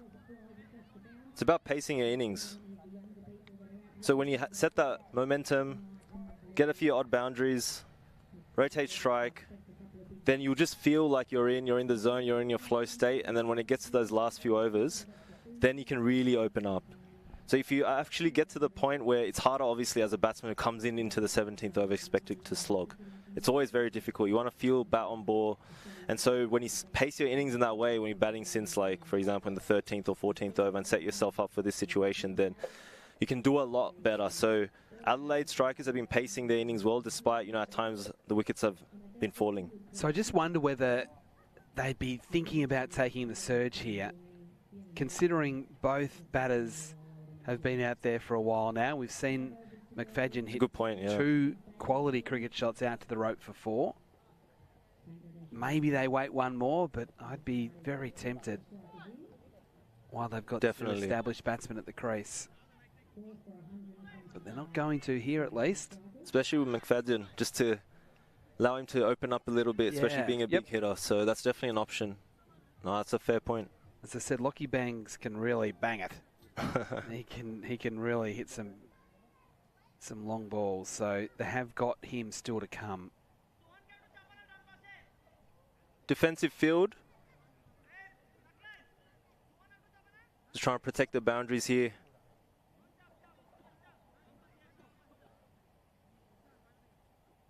So Abdul. They don't have. Bowling to McFadden on 10. Oh, again, that's that change of pace. So what happens is it's not only the change of pace in the air creating the variation, it's definitely biting in the surface whenever, and this has happened across the tournament, whenever the ball is sort of bowled as a quick off spinner, it grips, and that causes as much disruption to the batsman as anything. And that's how Abdul Ghaffar has been getting his wickets. So that's something he's really worked on, especially being in the Bangladesh team and playing against the likes of Australia. He's really worked on that since then. Beats him again. They'll get a bye, at least one. No, they're not going to come back for 2, so just the 1 extra. 4 for 126.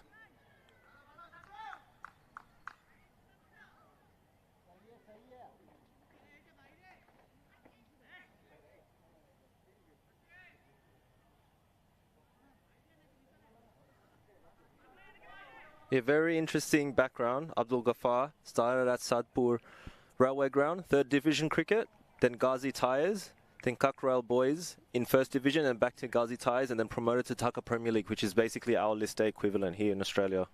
So he's really went through the lower leagues to get into the higher leagues. He's got a really nice action. Nice full ball there that Hunt can only dig out and get down to long on for a single. And that's why, like, fair point what you said, because the BCB as well, they're investing in pace all-rounders, because he can bat as well and he can hit big. So obviously, like, it helps if you have a number 6, number 7 that can bowl your 4 overs. It's very much the perfect makeup you want in a T20 team, because that allows you to obviously have other, you know, players that can be maybe even all-rounders, because Bangladesh have batsmen that like Abu Haidarani can bat as well. So they've been investing in pace all-rounders. Ghaffar again bowls this time to McFadden. Again, real style. Left-handers often look more stylish, I get that, but there's something about this McFadden that looks quite impressive. Saw it a little bit earlier from Connor Carroll as well.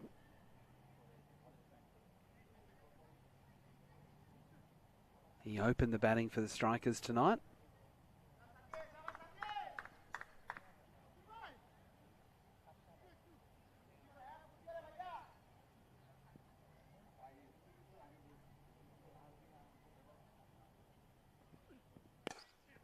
Into the onside this time, running hard, wanting to. Roney coming off the rope.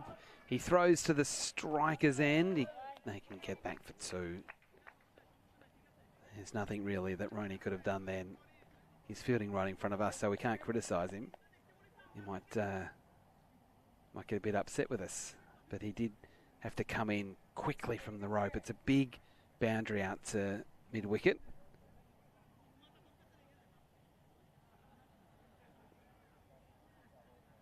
Four for 129. McFadden with that double moves up to 12. The run rate still above 8 runs and over.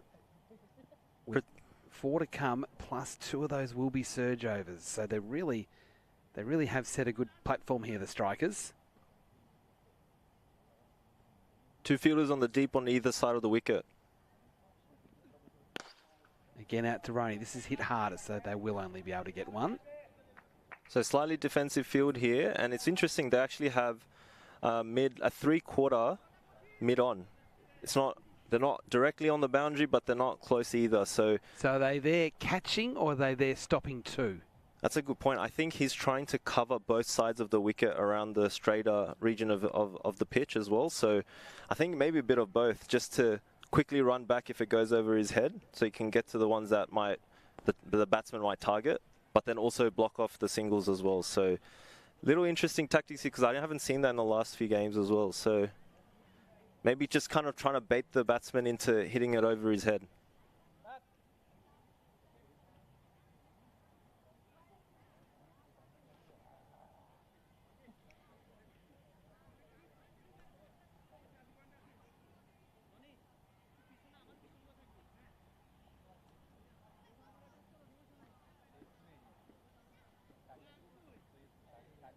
Mohammad Rubel back into the attack. Your man. Probably not bowling his best today, but he has got an important wicket, his last over, so it's very crucial. He might fancy himself against McFadden, left-hander. Very interesting, because there's no one in deep cover from what I can see. Yeah, so this is the first of the surge overs. Only 2 men out, and square leg and long on, and that's a dot ball. Well struck, but well fielded and well bowled. So to the field. I was explaining earlier, Mohammad Rubel with his variations. This one that's been getting a lot of wickets is the one where he holds his index finger very tightly to the ball in a scramble seam position, cross seam position, and tries to get it undercutting the ball so that it comes back into the left-handed batsman. Oh, that's well played. He gets it through the covers. A chase out to the rope. It stays in the field of play. Yes, it does. They get back for 3, but again, McFadden very strong through the offside.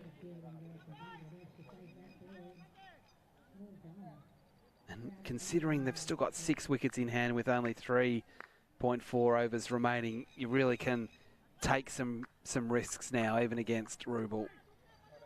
Well, speaking about Mohamed Rubel, he was actually a professional married registrar and he was helping his uncle as well. So that's his background, yeah. And he would go to like Chittagong and Taka, for example. If he went to Chittagong, he would also do that and train cricket. So like he was juggling a interesting lifestyle.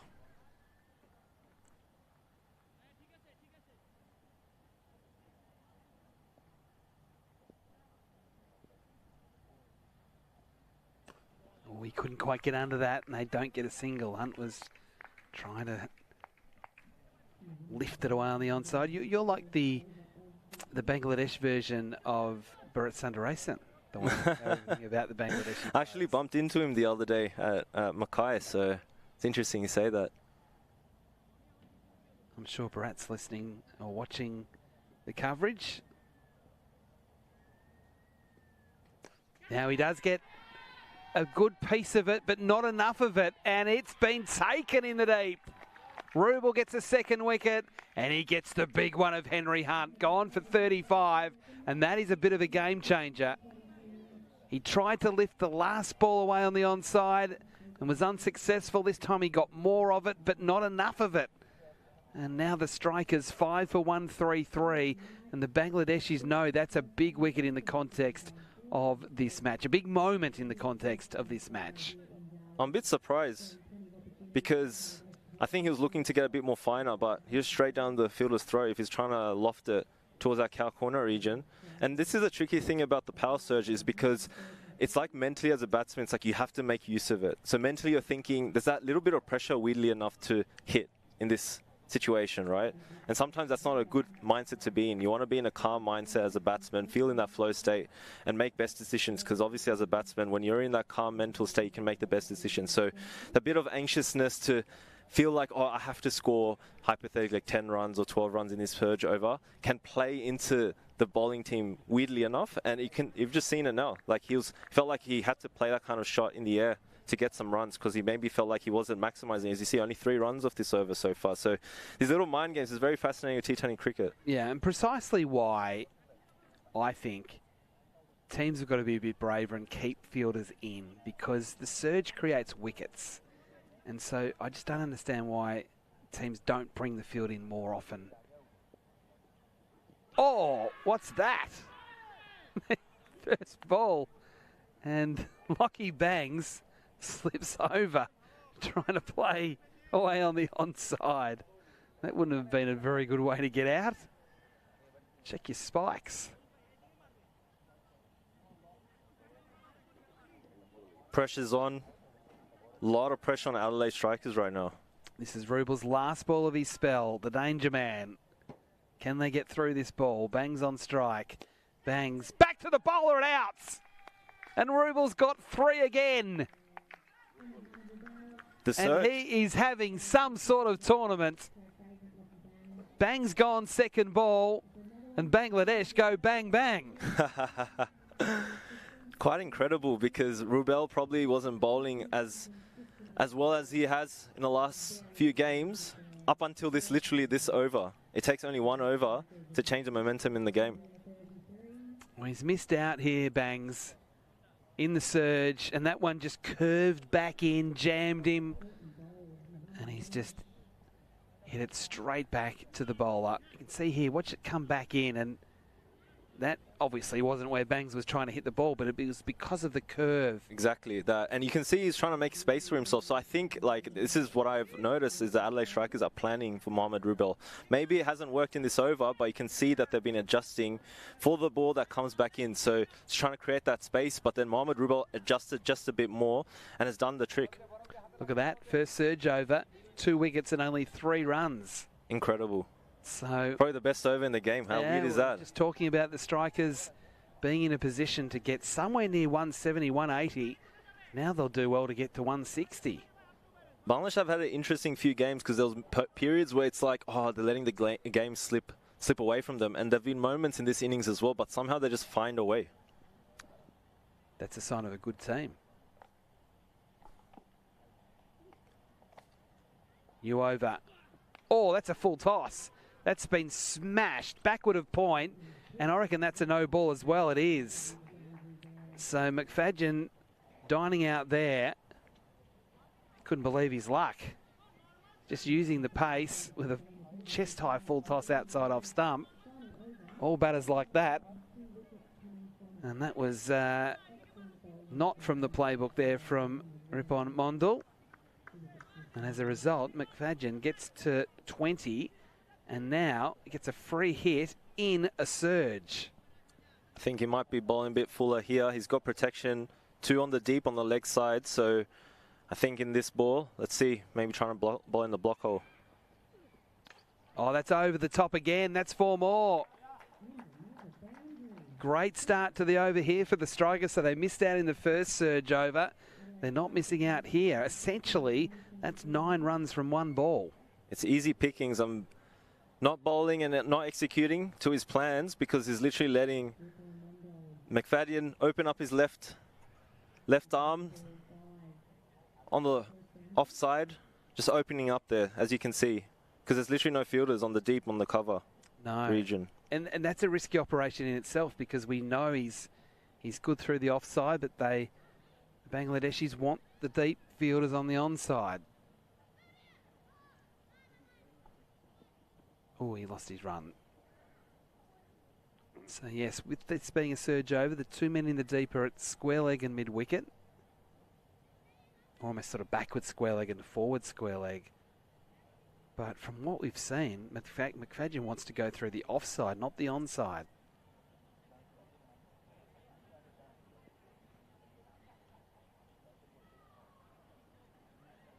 For the left-handed batsman, I would have suspect that he would try to bowl into his pads a bit fuller, dry up those runs there, kind of jam the batsman.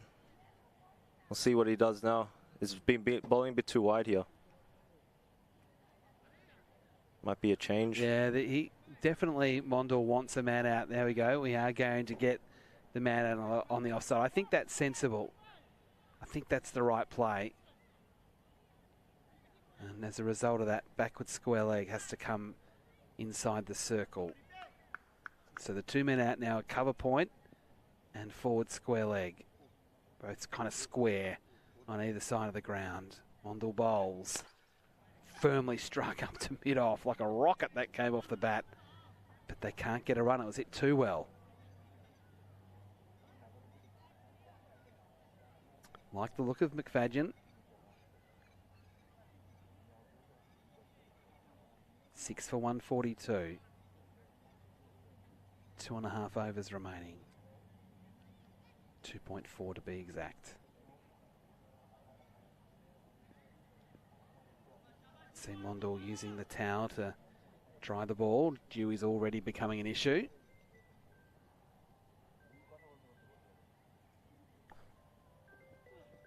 Well, that's wide and called wide. So they've done so much hard work. They're giving a bit of it back here, Bangladesh. I like McFadden's setup here, his technique. You can tell, very simple. Keeping it simple, alignment really good. His head is aligned with his gloves, which is aligned with his feet. And standing a bit more upright. Looks like a strong lad as well, so just trying to line up Ripon Mondal.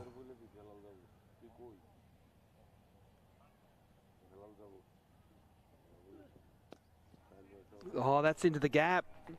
That's just too wide.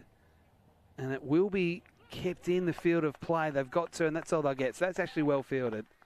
I thought it was 4 off the bat, and at least 3 once it was stopped inside the rope. But it has been restricted to 2, and Mondal's just lost his way here. Yeah, he's not bowling to his plans. If it's a bit too wide, out on the offside, easy runs. It's going to get past the point region. There's no one out in the deep there, so not sure what he's trying to do here. It's been outside off, a bit too full potentially at times, so at times bowling a bit too short as well.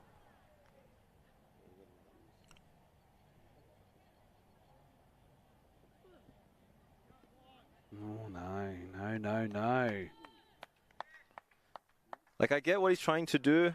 He's trying to obviously make McFadden reached for the ball there. But problem is, there's literally no protection. So, I mean, if I was me, I would literally, if he's trying with that plan actively, you can like shift around literally the deep cover to like third man, deep third man, just to protect that region potentially, if that's what you're consistently trying to hit. But obviously, if you don't execute, then you have deep cover open for easy runs. So,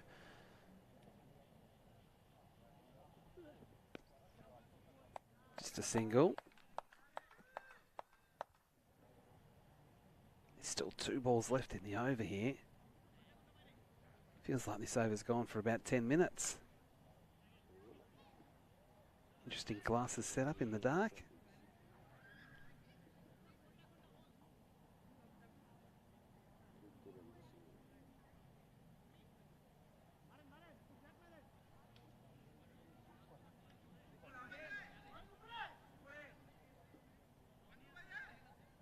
So 2 men on the leg side in the deep, it looks like. No one at deep cover.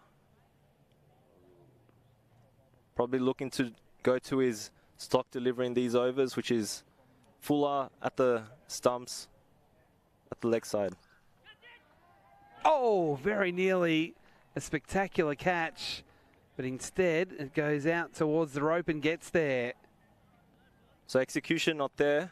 You can see he was going for that Fuller delivery, but a bit too much on the offside. So easy runs if you get it past the infield. Yes, it is the nature of the surge, isn't it, where anything is possible.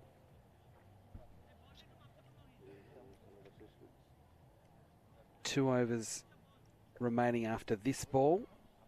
So again, this long over continues.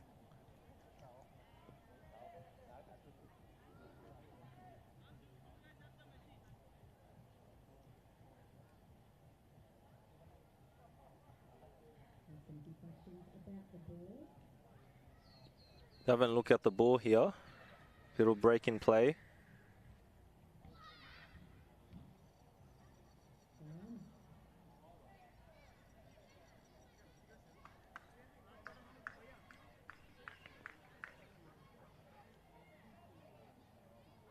So again, 2 men on the leg side and the deep there. Might stick to his stock ball. Just as suspected. Yeah. But they still get through. That was good execution. It was. Bit too late though. Should have hopefully executed earlier, but that's what happens. Left-hand batsman, right-hand batsman. You have to consistently change your line length as a bowler. It's always not easy to just adjust, especially if you feel like you're not bowling in your areas.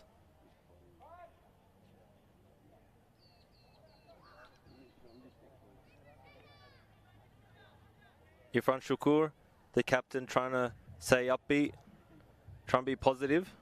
Wirapal Mondal, because it's not easy being a bowler, is it, when you're feeling like things aren't going your way? No, that's right. Exactly. So it's nice to see that from the experienced campaigner and captain. Yep, absolutely. So 2 overs remaining.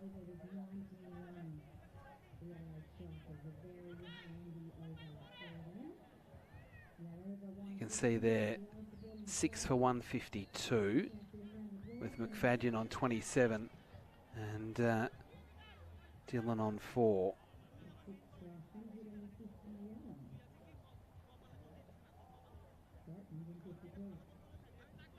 Defensive field here, probably wanting him to potentially drive, because you have someone deep mid-wicket, you have long on, and then you have extra deep cover. Dylan on strike, pushing, and that's smart. Puts McFadden back on strike, the established batsman on 27.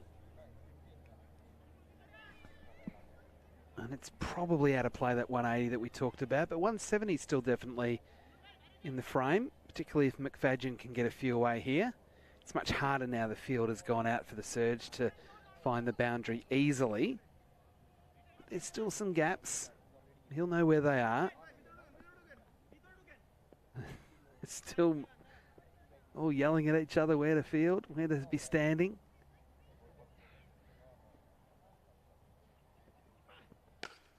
Off-speed ball back to the bowler, who does really well, Rody. Gee, throws himself around. Real line-hearted performer.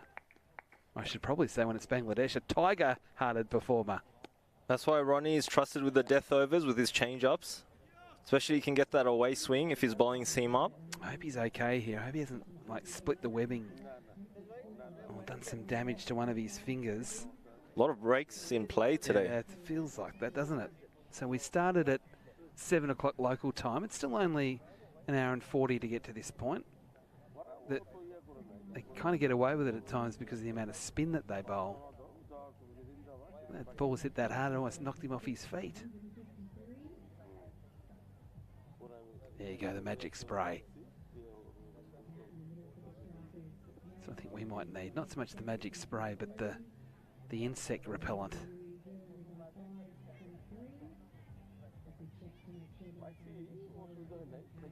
They're in no hurry to get things back underway, are they? The batters have taken the opportunity. Well, we'll get a drink and a bit of a towel down. It is obviously very hot and humid, so we're just sitting under a nice shelter with cool drinks and whatever else. It's much easier for us to say, hurry up and get on with things. Definitely. And shaping up to be a quality contest as well, so really excited for what's to come. Have you changed your mind yet? You still think strikers? It'll be interesting to see WinViz right now. I reckon 50-50 maybe, who knows? Or maybe Adelaide Strikers. Oh, look at that. That's how good our production team are. They've still got the Strikers 66%. Yeah, 150 right now, good total. Need a few big overs here. Roney's ready. Dylan this time through the offside. They're going to come back for 2. Oh, I reckon a direct hit would have been very tight.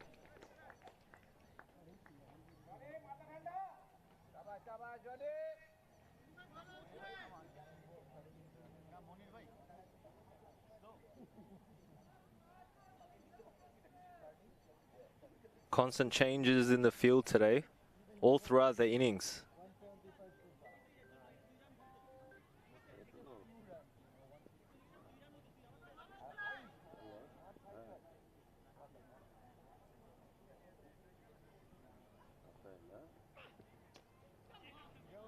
Smart bowling. It was, again, change of pace. That's what he does best. They still get a single. Just trying to work out.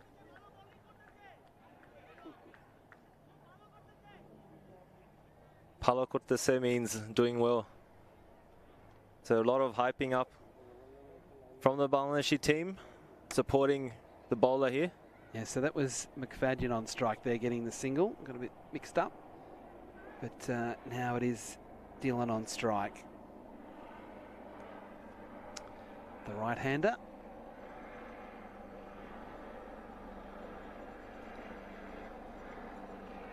We went right across his stumps there, and that's called a wide, which is a bit unlucky, but you could see he really went back and across because he knew that Roney was going to bowl it wide, and in the end it forced Roney to bowl 2 wide. It's smart bowling because you have deep cover there, so hitting it straight to a fielder, so you got protection out there, trying to make him reach for it. Obviously, the batsman isn't sure what he's going to get because of all these change-ups. That's exactly right. Dylan this time from the stumps. Great bowling. Into the onside, just a single, so it leaves McFadden on strike for the last ball of the over. McFadden now has got himself up to 30. So this has been a really valuable contribution coming in the middle order. His first 2 balls were dots, and you thought, oh, he's starting to feel the pressure, but he got his 3rd ball away for 4, and that really just got him going, that one shot.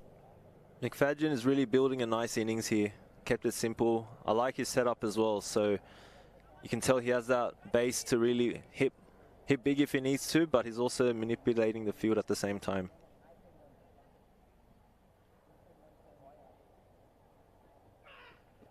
Hit on the pad, that has to be close. Well, it wasn't close enough according to the umpire. Roney really liked it.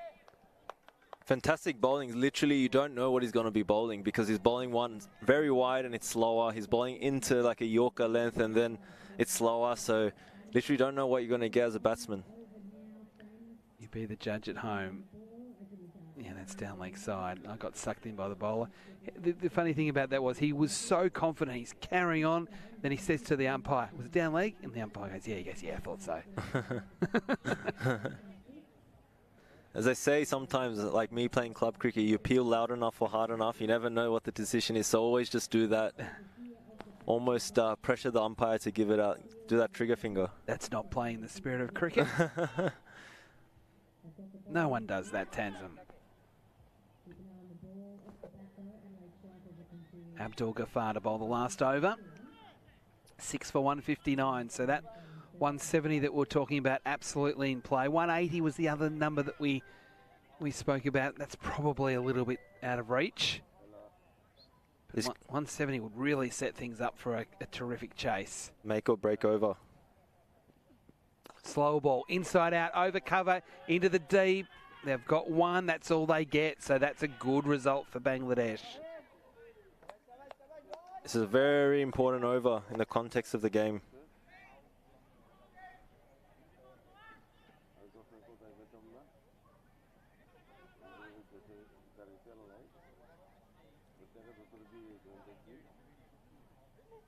So that single, not only is it not a boundary, it also means that McFadden's not on strike. Dylan now faces it. He's got 6 off 4, so he's been okay. Abdul Ghafar's tactic and blueprint has been to bowl a bit wider, so I assume he's going to go outside off, as suspected. It's too far outside off.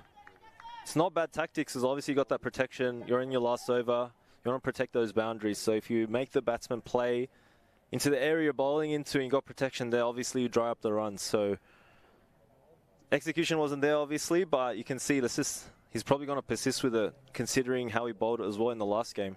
Yes, and 3 men out on the rope on the offside as well. Oh, this time he flicks into the onside, into the deep, straight down mid-wicket's throat. It was a good shot, just unfortunately for Dylan, straight to the fielder.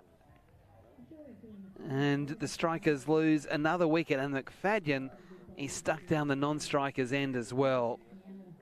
But it looks like he moved across a bit. Yeah, worth it, I reckon. And he did make good contact, really whipped it, didn't he, on contact? It's a big boundary out there. And just holding on to the catch. It looks like he was trying to actually get it more in the cow corner region. So it's unfortunate, like, he was trying to get it squarer. Yep. Past that fielder. So he's seeing the options on the field and the gaps. It's just didn't execute it right. So not a bad shot, but yeah, unfortunately, you can play the best shot of your life, but if you're playing it straight to the fielder, you're out. Yes, that's exactly right. So Henry Thornton is the new player. So Henry Thornton was a member of the South Australian Sheffield Shield winning team from last season. Have you seen Henry bowl? Yeah, it's a gun. He'd be one of the fastest bowlers in Australia. Absolute gun. I'm sure the Bangladeshis would wish he wasn't playing this game. It's going to be a really interesting contest, actually, with the ball. Ghaffar around the wicket, bowls to Thornton, into the offside, and another catch. And Gaffar's on a hat-trick. Thornton gone first ball, and another striker finding a man in the deep with a shot that came right out of the middle of the bat. As he said, the tactics has been that he's trying to bowl in that region, a bit wider from the batsman, especially when they're right-handed, because he's got 3 fielders out there. So he's bowling, has a specific bowling plan, which is really good to see. You can see the experience there. You can see the tactical analysis. You can see Irfan Shakur as well, really rallying up the troops out here tonight as well. So it's been a really good fight back from Bangladesh. As I said, this is a very, very key over, and the bowling plans are working. Absolutely. And so no reason for him to change it here as well, especially when you're bowling to your last 2 batsmen. I wouldn't see why he would be changing anything right now, unless he gets a bit greedy. Sometimes that happens as bowlers. Get a little greedy, you're bowling to the lower order batsman and you try to go in for a Yorker, but I think he's probably going to stick to his guns and bowl a bit outside off. Bowl it to the area where the fielders are at. Hat-trick ball Stockdale to face it. It's not a hat-trick. It's a single out into the deep. Stockdale did well to at least get McFadden on strike. I mean, good on him for not being too greedy. You're not on a hat-trick. Sometimes you actually want to go for the Yorker. You want to go for that hat-trick, right? So it doesn't look like he's too phased about that. He's just trying to stick to his bowling plans. So, yeah, good on him.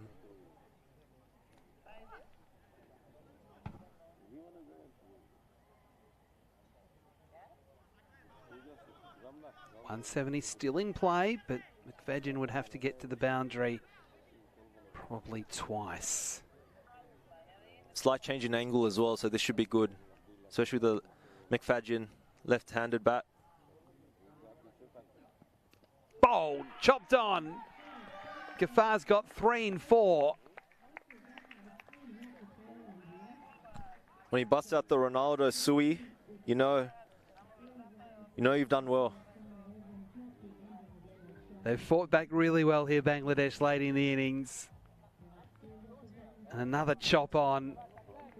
And that ends a really impressive innings from McFadden, coming in the middle order and really driving the Strikers to a defendable total. I've never seen a Bangladeshi player do the Cristiano Ronaldo Sui, so this is a first for me. So that's good. So you can see his plans was the same, just to the left-handed batsman. So it was good execution, because sometimes it's hard, like if you're changing and having to bowl a different line, because it's a different, left-handed batsman versus a right-handed batsman. He's just stuck to the same mantra regardless, and he's gotten his wicket. So great execution. McFadden gone for 31. And now Abdul Ghaffar has a chance for 4 wickets in and over. Last ball of the innings. And it's away into the onside, along the ground. And it'll only be a single. No, they're coming back for 2. And they will get back for 2. So good running off the last ball, which means the Strikers reach 164. Oakley getting 2 off the last ball. So 164. I reckon they're 10, 15 short of where they'd like to be, considering potentially the position they got themselves 100%, into. yeah. I think Bangladesh fought back really well as well. Yep. So it's been really good in patches, but yeah, Adelaide Strikers have been impressive nonetheless. Okay, so 3 scores there in the 30s. It feels like that's been kind of a bit of a pattern through this entire tournament. Lots of sort of 30s, but not big scores.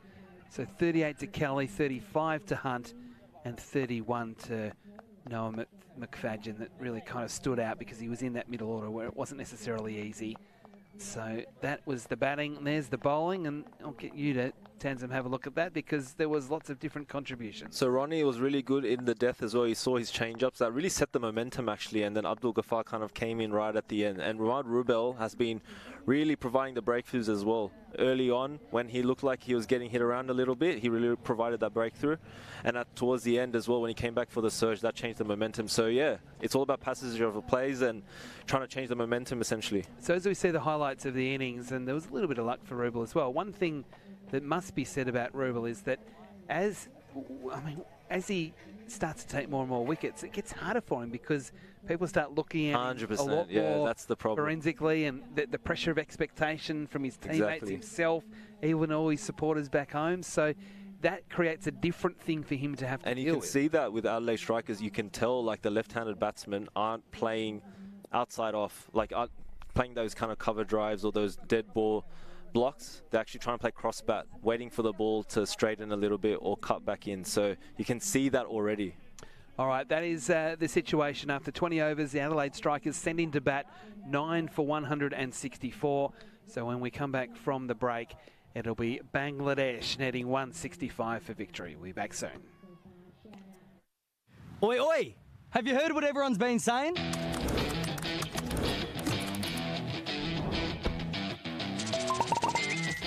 The NT is the place to visit in 2026.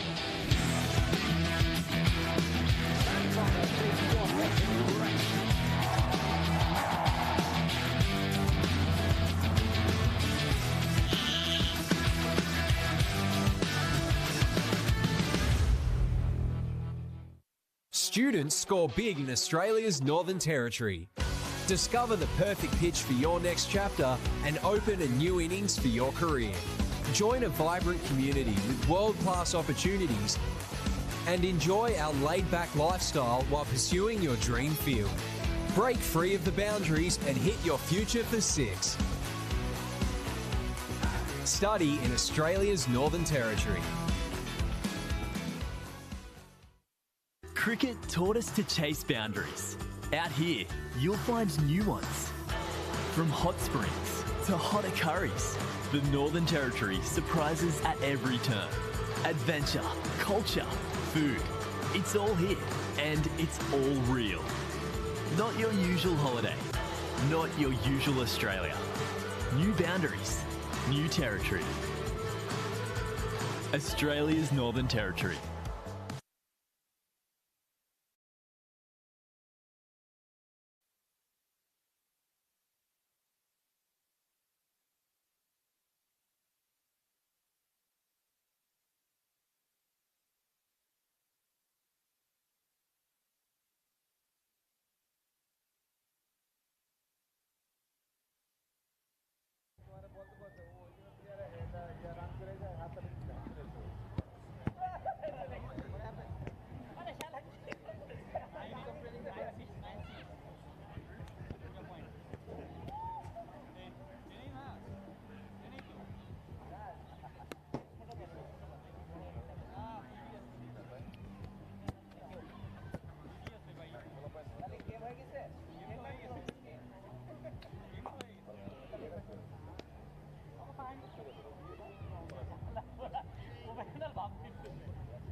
রাতুর তুই tired হবি না খেয়ে বানা রাখছি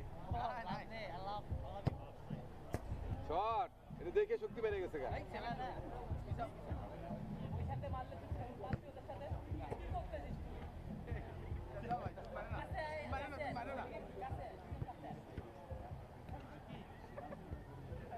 সার্ভিসটা proper করো হ্যাঁ Umpires for today's match, Imran Muhammad and Rob Stewart. Let's have a round of applause for them. কি হয়েছে তোরাই Getting his second innings underway very, very shortly.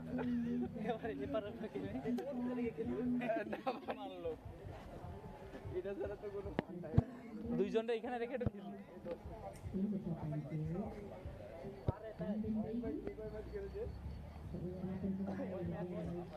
Oi, oi!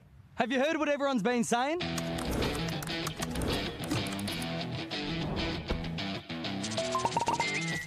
The NT is the place to visit in 2026.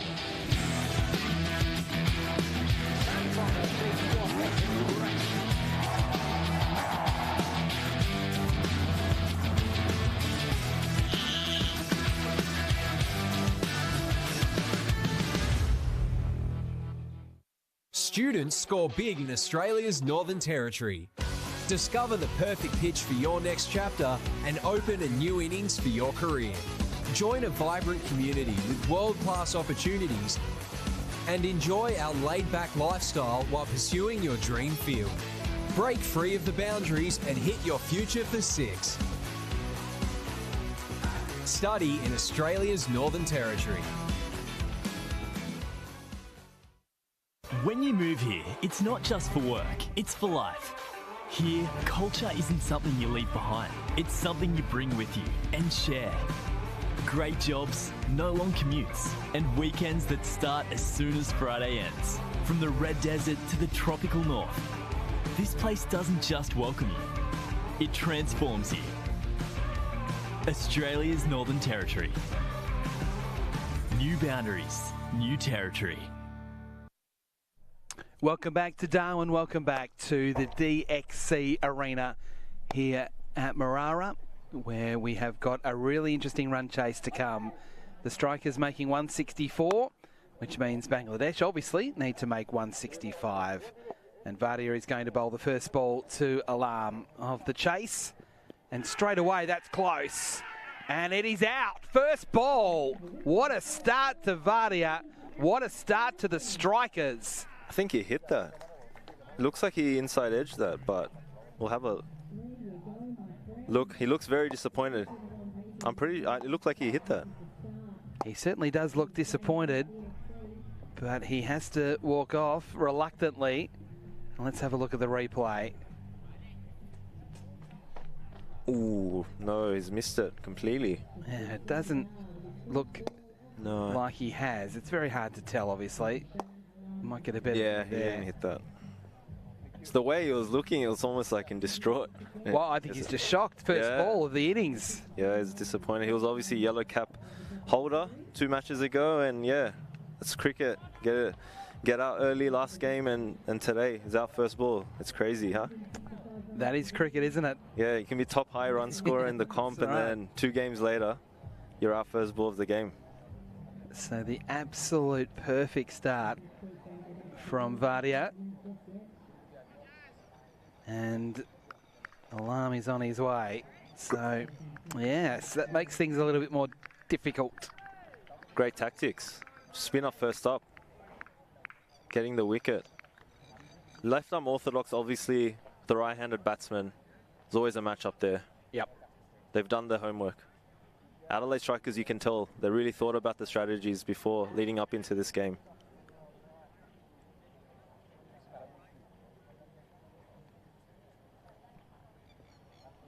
Vadia again. Cutting behind point, but there's no run. Real positive energy from the Strikers around the field. You'll get that when you get a wicket off the first ball of the innings. Bangladesh coaching staff have really invested in Ariful Islam, so they see a lot of potential in him. Cutting and not getting runs, so just made a bit of a dull sound off the bat, so no timing in that shot. So a cross and 2 dots to start for Vadia. Bangladesh haven't been starting well, actually, to be honest, in the last few games of their batting innings, so it's been a consistent theme.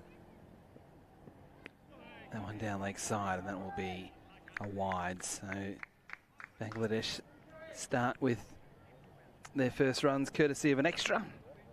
It's going to be interesting because you got 2 right-handed batsmen, you got the left arm orthodox, and then I suspect they're going to bring Henry Thornton in maybe early to really bowl short of a length and get into the sort of ribcage area of the Bangladeshi boys or the hip area. So I think there's some very interesting tactics. So I'm really keen to see how Bangladesh play them out. Islam waits again. Oh, very nearly chopping onto the stumps. You'll get a single. and open his account. You can see that shape in there towards the stumps from the off stump line, or the offside line, as I should say. So very good bowling. Yes, he started well here, Vardia. Missed out tonight with the bat. Because obviously if he's bowling wide outside off, as a right-handed batsman, your natural instinct is to stick your bat out on the offside. Hit on the pad again, only really a half-hearted appeal. And they scamper through for a single. A leg by. 1 for 3. So yeah, getting very nice shape. The Bangladeshi boys have to be really careful here. They might want to play with a straight bat, not kind of play outside off. Just look to play with a straight bat. Oh, again, nearly chopping on. Too short there. It was too short. He missed out there, Islam, and he knows it too. But at the same point, he's almost a bit lucky to still be there. So that is the end of the over. What a start. Great start for the Strikers. This is going to be a cracker. I've asked you a few times, Tanzim. I'm going to ask you again. Who would you prefer to be? I mean, it's interesting because in the last few games, Bangladesh have gone on early wickets as well. So you can maybe suspect that Bangladesh will build and look to rebuild here. But it's interesting now because Habibur Rahman Sohan, he's had 4 single-digit scores in the last 4 games. He's got a lot of criticism back home in terms of this is his first time playing in foreign conditions. So this is a perfect opportunity to show his worth. And the thing is with these kind of pitches, he needs to be careful because they'll be probably looking to bowl short of a length. That was the tactic last game as well. So the Victorian boys were bowling short of a length. It was actually working really well early on. So I think that Adelaide Strikers will take a similar kind of approach potentially. Okay, so this is the speed of Thornton to Sohan. And he's rushed in defence, playing away on the onside. So I said this earlier on when Thornton came out to bat. He is one of the fastest bowlers in Australian domestic cricket. He'd be in the top 5 or 6, I think. And he really played an attacking role in the Shield final where he came and bowled short spells of real fire and did it effectively. Played a crucial role. Against his old state. He's bowling in Darwin. Bowling to Sohan. And around the corner, well played. And it was well fielded as well. I still think it would have only been 1, but it was still excellent work there from Oakley to get a left hand to it. We haven't seen as much of Habibur Rahman because he's had 4 single-digit scores in the last 4 games. So it's interesting. Like, I'm impressed that it doesn't look like he's looking to kind of lash out. Like, because a lot of batsmen are under pressure when they're not scored in the last few games. So it looks like he has a calm head, hopefully, because he has a lot of domestic records. Like I was discussing with you earlier, like list A, fastest list A 50 in domestic cricket history. So he's really taken Bangladesh cricket by storm. So many people back home will be watching him very closely. So he's under pressure, but then he looks somewhat calm too. Islam on strike here.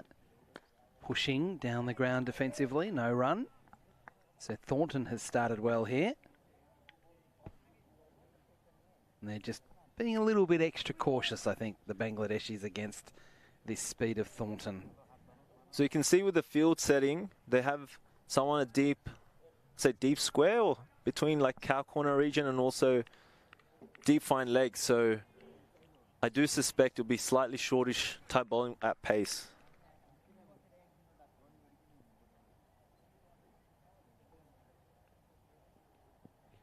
There's the short one over the top of the keeper and down to the rope. There's a bit of, I reckon, a bit of glove, maybe with a bat handle in that one. It's the first time that Thornton's gone short and aggressive. But it's 4 runs to Islam to move to 5, 1 for 8. We've seen in the last game, Ariful Islam can pivot really quickly when it's kind of directed at his head. Even like when his gloves are up high and kind of around his head area, he can kind of pivot and move quickly and kind of help it along its way. So they just need to be careful. You can see that rotation in his bat. It's very fine. So he's done that, actually played a similar shot yesterday.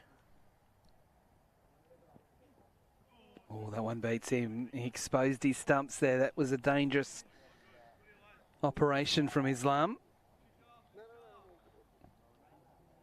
Ariful looked decent last game.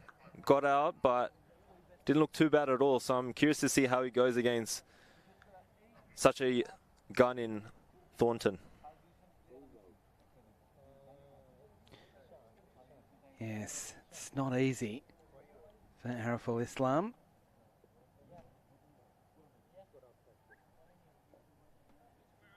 Just a couple of little changes to the field, only minor adjustments. And now Thornton can finish his over.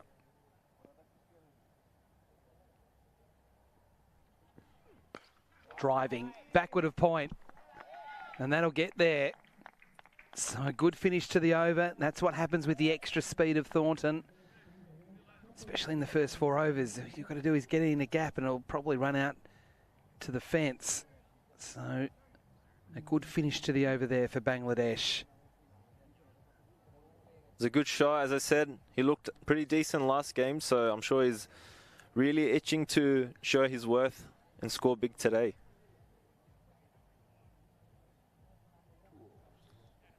Habibur Rahman on strike. He's most explosive batsman in the Bangladesh T20 circuit. So we've seen him hit likes of 94, 45. We've seen him hit 100 off 35 balls in the Asia Cup Rising Stars. It's hit very firmly into the deep. Only a single though. So Habibur Rahman has the fastest List A century by Bangladeshi, 130 of 58 balls in the Dhaka Premier League, which is our kind of List A equivalent. You've got to say that a bit slower for me, his name, because it's hard to say the best of times. How do you say it? I can just say Sohan, but yeah, Habibur. I'm definitely going to go with Sohan, but what do you say? Habibur Rahman Sohan. Oh, there you go. Islam's on strike, and again, very nearly chopping on. We've seen it so many times in this tournament. Wadia taking a leaf out of Mohamed Rubel's book. So he's just trying to get that angle back into the right-handed batsman. It's almost like the reverse of Mohamed Rubel. Varnia again bowls that short cut away, but again, it's really just darting in, isn't it? It's almost like medium pace, and particularly early in this power play, dot balls are gold, so it's working well for Vardia. Definitely, and it's with that angle, they're getting that drift into the right-handed batsman. They think that they're going to play that cover drive. They're opening up that gap between bat and pad. And he's just trying to sneak it in. If they get it through, it's 4, because there's no protection out in the deep at point. Oh, so he goes with the reverse. That's another dot ball. Not a bad option, though. If he can get it over the infield. Trying to be proactive. I don't mind that. Yeah. I'm old-fashioned, Tanzim, and I'm thinking if you can't do it conventionally, you're not going to be able to do it unconventionally. 3 dot balls in a row. They make an adjustment to the field. Still no man out at point on the fence. Islam waits, and that one down leg side, so that's a wide. Good take from Nielsen. And see that drifted quite a bit, so execution not there for this ball, but he's been doing really well, so you can see his game plan. Wadia, very talented all-rounder. Yep, definitely. Oh, that's brilliant. How did that miss the stumps? They'll get a single, and it'll be a bye or a leg bye. It's called a leg bye. Maybe that's why it didn't hit the stumps. I just thought that I was going to see the bails explode. It didn't happen. Top bowling. Last ball of the over for Vardia. And Sohan pushing off the back foot into point, and another dot ball. So that's really good from Vardia. Look at that. 1 for 4 from 2 overs. Just to touch on Habibur Rahman Sohan, like I can only imagine like being in his shoes where you're such a big hitter, you're known as the big hitter in domestic cricket. You have all these records. Like I said, he has the fastest List A century by Bangladesh, 117 of 61 balls as well. So he's done it many a time. He's also reached the 149 balls. He has the equal fastest list day 50, 59 of 27 balls. So he has incredible records. And this particular tournament, he hasn't scored in that way. So when you're such a big hitter, you're always itching to let loose, to express yourself. And he hasn't really felt that. And I'm just interested to see how he manages the situation, because it requires a different level of temperament. Islam on strike for a new over from Thornton. He's second. And he plays and misses outside off stump, and that was more the off-speed delivery from Thornton. That's what makes him so tricky, because the batters know how quickly he can bowl. So it would be human nature to be waiting for the fast one. So when the slower one comes, they're just not ready for it. It's not in the front of their mind. That's why variation is key in T20 cricket. Exactly right. You don't want to be too predictable.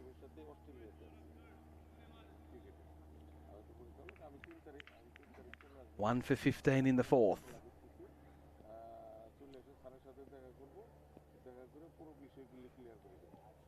Oh, that's a cracking shot. That's gone miles into the night sky, onto the roof of the training centre, and they might not get that one back. Incredible. Outstanding from Islam. Incredible. It's that poise, how he held it. It's like almost on one leg. Incredible shot. It's probably the best shot I've seen from Bangladesh out of these last few games. Well, they've got the ball because it's actually gone over the top of the training facility roof, and it's come down the other side. And he liked it, didn't he? The way he held the pose, that was great camera work to get exactly the point of contact, and then just watching Islam see the ball sail through the night sky. You can see, like, even one of the previous boundaries he hit, it's like that kind of leg side region. Like, he can get it finer, like just past the keeper, and then he can hit in that way. So it reflects like that he has actually a good technique, that he can hold his balance with those shots as well, especially particularly on the leg stump or the leg stump line, or even directly at his body. So if it's shortish in that length, it's better to not bowl in that area, because it seems like it's his strength. He's up to 15, 1 for 21. Thornton wasn't going to bowl that one short. And I'm sure Henry would have been a little bit shocked by what just happened. It doesn't happen to him too often. And that's gone such a long way. And he didn't overhit it. I think that was a beautiful... No, you're right, he didn't. I reckon that's carried, nearly 50 metres over the fence. And he looked like he just touched it. Just guided it. Helped it on its way, used the pace.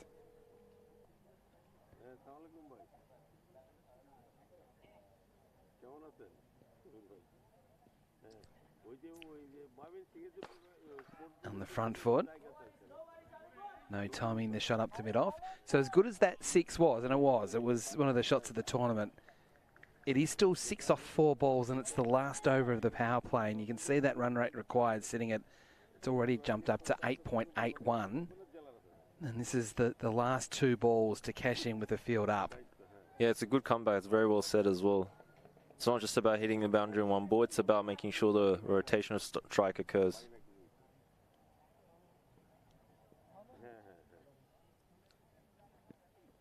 Oh, that's more runs. And that's also gone the distance. Over backward point this time. So probably not exactly where Islam was trying to hit the ball, but he's not going to give the runs back. He advanced, gave himself room at the same time, freed the arms and swung.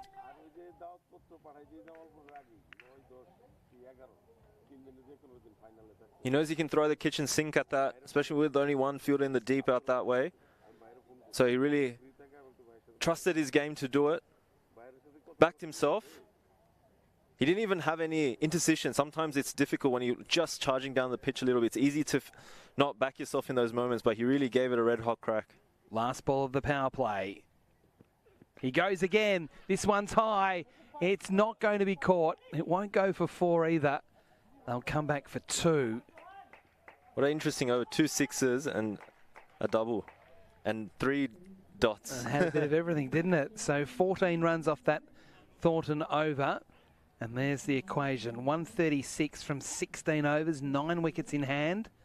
So while they have been living dangerously at times, Bangladesh, they have only lost the 1 wicket.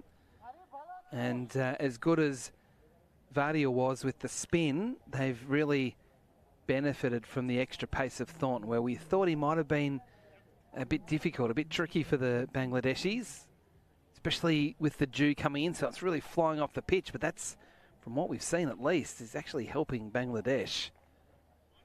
Now Vardy's going to bowl a 3rd over here, so they kind of think, well, while it's going well, let's stick with it.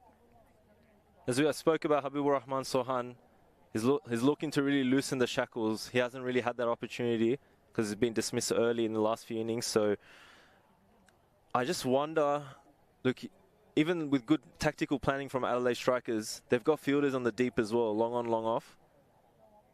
So Habibur Rahman, he loves playing down the ground, but they've blocked off his scoring region.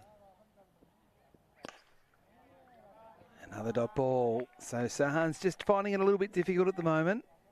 This is a really good test for him, if he can weather the storm here.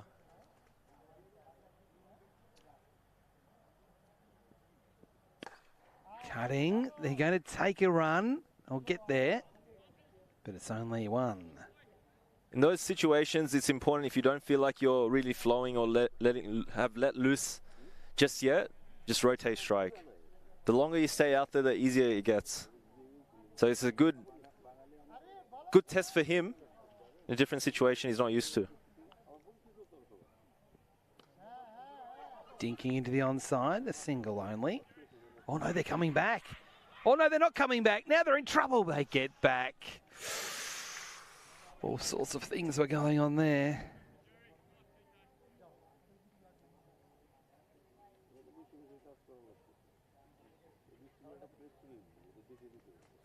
And slowed back to his feet is Islam. He might need new gloves because he's kind of, in his dive, I reckon he may have just got the dew onto his gloves. You don't want slippery gloves. Just to touch on Habibur Rahman, whilst we have this little break, his story and trajectory is different from orthodox sort of pathway systems in Bangladesh. He came through Rajshahi tournament and partook in Bangladesh's corporate cricket league to fine-tune his cricket. Yeah, so there's a setup in Bangladesh is slightly different to Australia, where there's corporate leagues where it's still semi-lucrative. They've got good players playing in it, and it's like, you know, the banks and stuff like that are the sponsors. So they've got that kind of system as well. The backward point, but no run. Sahan's getting very frustrated here. And in the Rajshahi tournament, he made a name for himself, where even Tisara Pereira recognized him. Oh, that's big. That is a monstrous strike down the ground. He's back. Clearing the sight screen. And that was going nowhere but over the fence. He's breaking the shackles here, like I said. He's really looking for that, just to build that little bit of momentum. Beautiful shot. As I said earlier as well, he likes hitting down the ground. He's done exactly that. So it's a little bit straighter there. He's eyeing himself. You can even tell with his positioning with his left foot. It's a bit wider. He wants to open up and free his arms. So he's done exactly that. Hopefully he doesn't get too ahead of himself. This time he plays it along the ground and straight to cover. That's good. It was a bit over pitch. There were runs on offer. Unfortunately, he didn't execute, but he just needed that. Last few games just hasn't gone for him. This is where he can just kind of soak in the moment and be like, okay, I'm here. I can play. And the longer he stays out there, the easier it will get. Well, that will just be a sort of a big sigh of relief for him, won't it? 100%. It's, as you said, breaking the shackles, but also... What a great shot as well. Just freeing his mind to say, yeah, I can still do it. I can. Because the seed of doubts as batsman, it can creep in, like, you know, this is his first time in outside conditions, playing in, you know, these sort of conditions, especially in Darwin, it's his first time. So then you're obviously trying to build your confidence in every tournament or any situation or different conditions you're playing in. So then when you're not getting off to a fly or a start that you're used to back home, then it's like, am I good enough? Can I do this? And it's only natural. Sometimes it's not actively, but subconsciously you can think that. As much as people say, like, no, I don't think that, but it's it's human nature, right? That people obviously have that incredible self-belief, but it can just be a slither of self-doubt, and that can reflect sometimes in your batting. So you saw it in a few times in the last innings. Maybe it did creep in that way. So as I said, the longer he bats out there, the more comfortable he gets, and then he can get into his rhythm that he has always played with. I get the feeling he's one of your favourites. I don't know about that, but I just like stories. Yeah.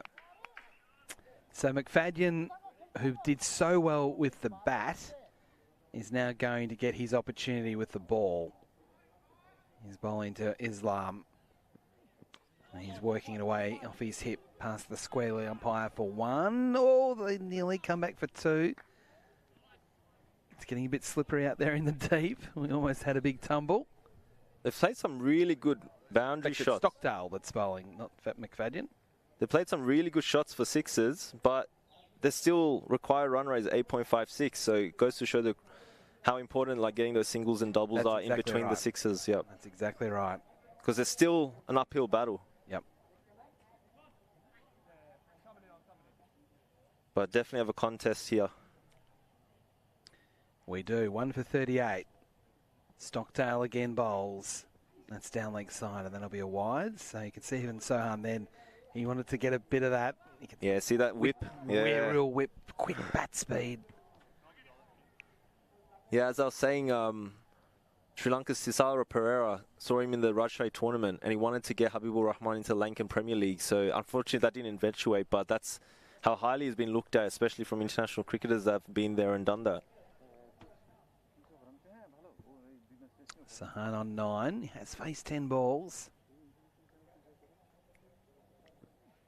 Oh, he's gone big again.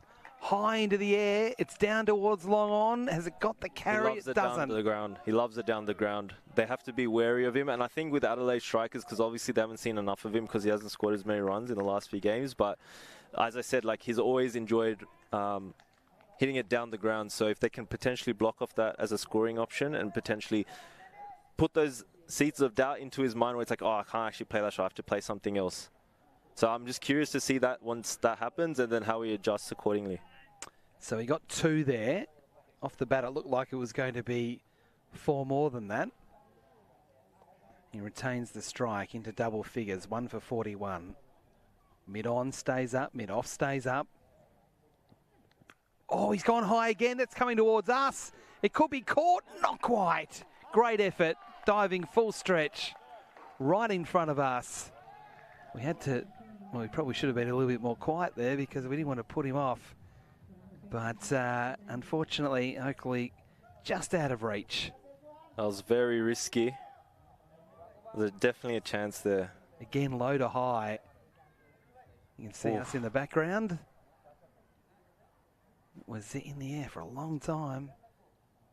Just out of reach. The shaking beating up to be a really good game. Yeah, and he's getting dangerous so hard, and I like the way that he just wants to go at every ball. Oh, this time he plays delicately. The backward point, no run. It's probably itching to hit down the ground still. I mean, they've cut off, Adelaide Strikers have 3 fielders on the leg side.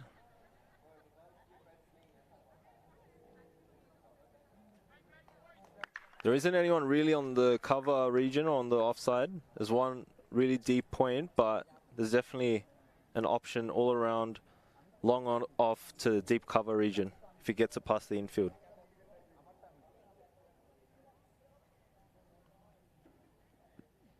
Oh, he's gone high again. This is going to be catchable. It's going to fall safe though. Just short of Thornton. And he's living dangerously so hard, but he's a thrill a minute. He's so fun to watch. He just needs to be careful here, I think. I think so. I think he's going to be very careful. He gets his bottom hand a lot through the ball as well, so sometimes it can be a bit chancy, but that's how he plays. Like, he plays with that attacking and that freedom. They had 4 all running after that. 4 strikers, and none of them could get there on the full. And he needs to be aware of his head position. He goes too back sometimes. Islam now on strike. He gets a short one down leg side. So what Sohan's doing is, while he's living dangerously, He's got the bowlers off their lines and lengths. You can see here Stockdale just in this over 2 wides, as well as just a bit all over the place. Still 1 ball left in the over, and that required rate sitting, it's not really moving, it's sort of stuck in that sort of 8.3, which is good for Bangladesh at this point in the match.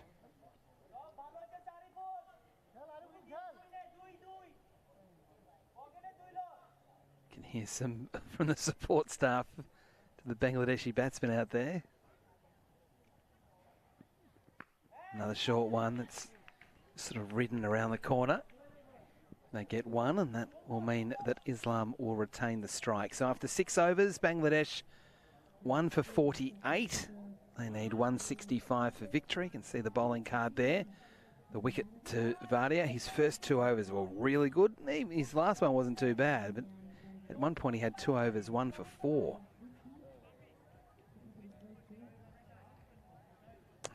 Now we'll get Oakley, who was just fielding right in front of us before.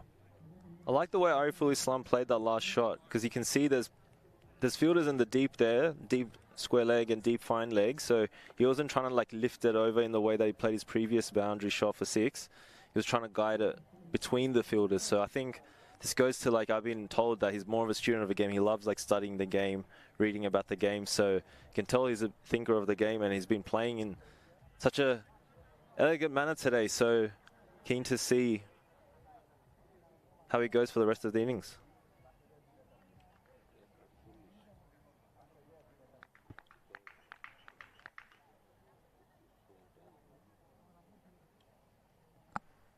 So Oakley's first ball of the match. It's hit hard, backward of point, thick outside edge. That is saved. Good work out in the deep. And they come back for 2. Very good batting. You can see that slight premeditation, but he's just trying to get into the gap there for some runs. So he's eyeing the boundary in the areas where there's no fielders.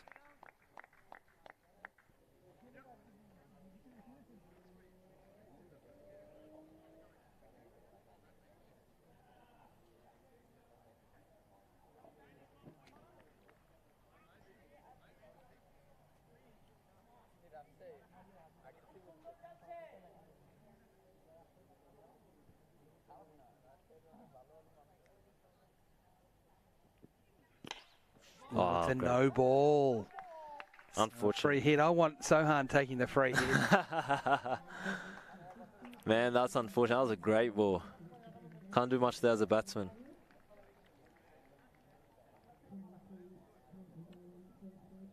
Not a bad start. Unfortunate, but it's probably going to go for another Yorker, I suspect, but let's see.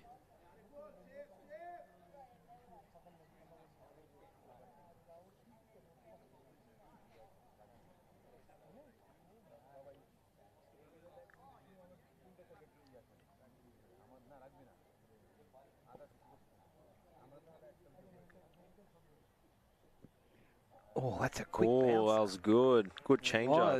Did not see that coming. Yeah, no, I'm not going to say he got away with that, because it was a legitimate delivery, but it was close to being a no ball. But good on him for being brave and doing that in a free hit situation, because they can often go for 6. And you see the field as well as a deep point, deep third man. Looks like a deep square leg as well, and cow corner. So probably looking to bowl a bit shorter here, according to what we can see with the field.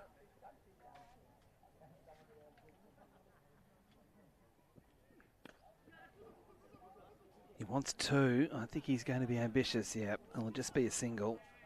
And this has been a good start from Oakley. Yeah, good he's bowled bowling. the no ball, but you can just see the batters just not 100% sure. At least Islam might be a bit different for Sohan here. No, very good bowling, because, as I said, when you look at the field, it looks like maybe shortish length, but he's actually bowled a Yorker. He's bowled like slightly good length as well, and then bowls that rip snorter of a bouncer. So very good bowling. It's a big, strong guy. He's probably annoyed he dropped that catch or something, and that coming out of yeah, it.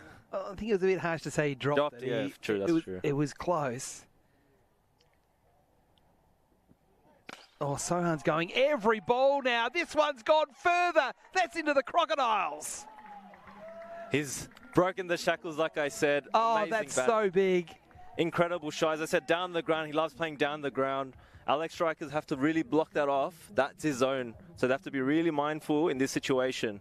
Don't bother about getting that ball. That's gone. That's been eaten up out in the bushland. Clearing not only the rope, the fence, the sight screen, and then the big cyclone fence behind the tree. It's gone miles. Is your favourite player? Oh, he's my favourite player now. He's going to go at any ball, but while he's out there, let's enjoy it. As I said, we don't want to be too predictable because, as I said earlier, he likes hitting down the ground. He loves that lofted shot. He likes How old is he? It's a good question. I think he's like 26 or something. Yeah, so he's not real young. He's been around for a little while. Sorry to put you under pressure. No, I have it here. Yeah, he's 26. Yeah. Oh, there you go, Tanzim. You got it all. I've got to trust myself sometimes. Exactly You right. told me to overthink, not to overthink, and that's what I've exactly done, unfortunately, yeah. It's great to have Tanzim Alam with us on a Tuesday night watching his favourite Bangladeshi. Your favourite Bangladeshi. Well, that's right. He's definitely... you know, he reminds me a bit of Ramesh Kalu with Aruna. Amazing. The way he used to play. I'm not sure he could hit it. He might try, but I don't think he can hit it any harder than he is at the moment. But he'll keep going based on what we've seen so far. So after such a slow start, he's now 22 off 15. They've got the new ball. Still haven't changed the field. As I said, he loves hitting it down the ground, Yeah, so they're probably going to adjust the bowling, maybe a bit shortish. Let's see.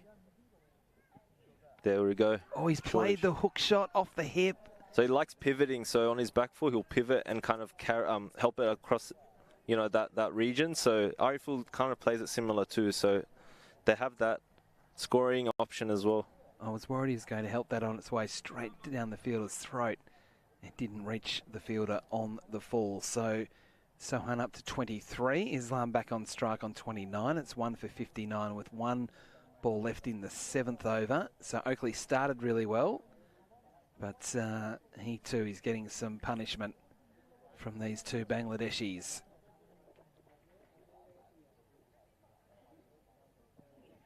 Another short one, rushing the batsman. Islam will get a single, but I'm not sure he knew too much about that one. Kind of took his eye off it at the last moment, but he gets a single and he will retain the strike. And he gets into the 30s. 105 required from 13 overs with 9 wickets remaining. It does feel at this stage that Bangladesh very much on top.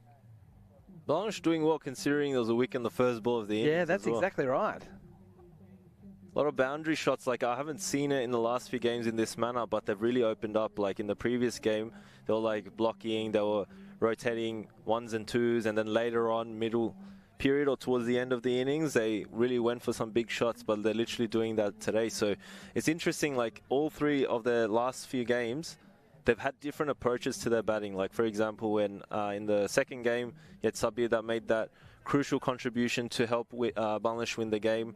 They sort of paced the innings accordingly, but they looked really scratchy at the beginning. And in the last game, they looked slightly scratchy. They didn't have answers for Victoria's short of a length bowling, and they sort of stringed along a partnership. The experienced Irfan Shukur, the captain, playing intelligent cricket, finding the gaps, and then Shamim playing that supporting role. And today it's like first ball out, but then you see Habibur Rahman finally coming to play here in Darwin, and then see Ariful Islam. He looked good last few games as well, and then he's really showing his class today. So it's very fascinating. Cricket's not all about relying on just the one player making that 50 average and scoring bulk of your runs. It's different contributions when you need in different situations from different players. So we've now got Bangs to bowl. Bangs with the long hair. He was out first ball when he batted. He starts with a short ball outside off stump.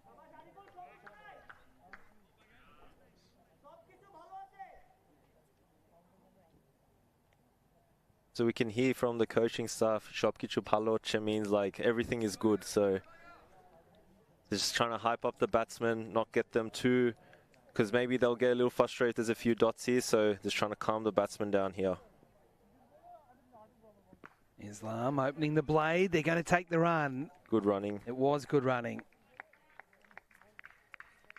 Maybe those little words of encouragement from the coaching staff just makes their head screwed on more tight and play more sensibly.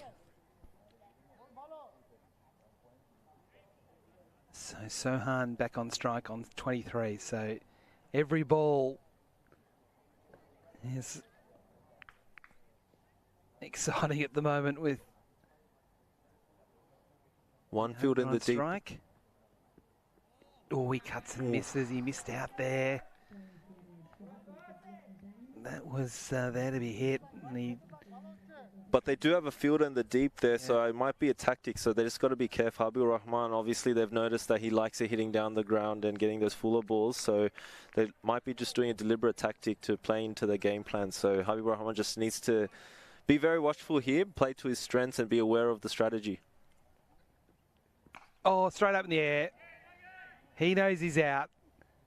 And he's walking off before the ball was even caught. That was very disappointing. As I mentioned, he needs to be really aware of that strategy. It was very, you can tell like it was setting up for that. You have the deep point out there, but he kind of played into their hands. He's trying to go after it. He can, unfortunately, it wasn't to be, but you know, he's shown his class today in patches. It's a really interesting conversation to have because, as I said before, he was going to go out soon. It was just how many he would get before he got out. But it's one of those things that is a little bit like it's the Glenn Maxwell discussion. You can't be disappointed when he gets out playing a shot like that when you see him play the shots that go for six.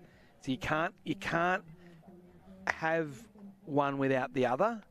And so it's disappointing, and I get it, and I wanted to see it for another 20 minutes, and we would have seen 100 probably. But it's so high risk, and it's so low percentage that you've just got to say, well, you know what? That's still a really good contribution for the team to kickstart the innings and understand that it's just not going to work often. You've opened up the can of worms, especially when you just said Glenn Maxwell, so that's a whole different set of conversation. But you're right, like I think it depends on the team makeup, right? Like you need that one guy to that's right. not think about too strategically and just go after it, because if he's on his game, he can win the, like as you say, he has so many records, like he'll literally win the game for you. You need that one guy or two people and just really go after it. That's right. So you can't have them all play like that. That's true. But if that's the way he plays and that's accepted by the team and by the coach and by the captain, then that's okay. Yeah. But we as fans can't get all excited when he hits massive sixes down the ground and then hits one over the... Well, we'll get back to it after this ball because Raham's into the... at the crease, and he gets one away straight away for a couple of runs. But we get all excited when he hits one over the training facility and then one out into the crocodile land. That's brilliant. So then we've got to accept that when he does hit it straight up in the air, it's kind of like, oh, you know, because your first reaction, well, why'd you do that? I want to see more. Well, it goes with the territory, I think. No, that's a really fair point. I agree with you. It's just there's a lot of factors as well to paint the picture. Like this is his first time he's in these conditions. Yep. Is he adjusting that way? Because he hit a few boundaries, but it's way too short. But in the context of like strike rate, you'd think maybe he's going at maybe 200 strike rate, but he wasn't. So there's other factors to consider where it's like, okay, he did hit some beautiful boundaries, beautiful sixes, but did he get off strike and that kind of eat up into the dots? So there's these other little conversations that I get your point. I guess through the innings today, he didn't really provide that impact that we know he can do. So I don't know. It's interesting. I think there's a lot of angles. There is. That one's got through, so that's going to be hard to haul in. No, they do it okay. Thornton's there, but they do come back for two. So would you say that was a step in the right direction tonight? There's a short run there, actually. As in from what you've seen and what you were hoping to see, was tonight a good step forward? I think so, because obviously that would do him a word of confidence that, you know, he was probably feeling like a little low in confidence going into this particular match. So I think from that angle, it's definitely very promising. So obviously you've got, if you think about it, right, in the context of this tournament, you've got still two league matches and then you got your finals as well. So we're hoping that the law of averages kicks in and he kind of starts getting into his rhythm that we know, and maybe he can play that game match-winning innings that we know he can play towards maybe the back end of the tournament where we really need that. But in saying that, I think there's the other conversation to be had where, like, I've watched a lot of him, and like with balls, like I was literally calling it from before, where he likes hitting down the ground. Like, I can preempt that already if you watched enough of him. And so I don't know if teams will start setting up for that. And so for him, it's like, what's his next best shot? What's his go-to shot? Like, is he just going to rely on that for the boundaries, or is he going to, like, obviously work on that? He might have it. I don't know. I'm not saying that I figured it out and stuff. I'm just saying from what I've seen. Like, I know that he likes playing that shot, and if teams figure that out and adjust accordingly, then what's his plan B? What's his plan C? I don't know. And that's all I'm just saying. So there's a lot of, I guess, interesting discussions to be had on that front in terms of how he adjusts when teams start planning for his strengths. So Dylan is into the attack now for the Strikers. So again, left arm orthodox. It does feel that spin's going to be really important in this tournament, not just this match. You need to have good spinners. They seem to be doing the most damage, but also keeping the runs down. That's what makes Nepal dangerous. That's why the Kingsmen won today against New Zealand. They had better spinners. And we saw when Bangladesh bowled, most of the key work was done by the spinners, both from an economical point of view and also getting key wickets. The fast bowlers still played their role, but the spinners were integral to it all. Rahman on strike here, and it's another play and miss outside off stump. Just a thought, I'd like to hear your thoughts. Like, I don't think it would have been a bad shot having Dylan and Wadia bowling together. Literally to the two right-handed batsmen earlier, but because they're both being similar. That one's been tugged away and into the deep, into a pocket of space. I think it's one of those things, and because they bowled the same, it's one of those things, if you've got one of the two on at one point, rather than both on, you can actually get through 16 overs where at least one of them is bowling at one point. Mm.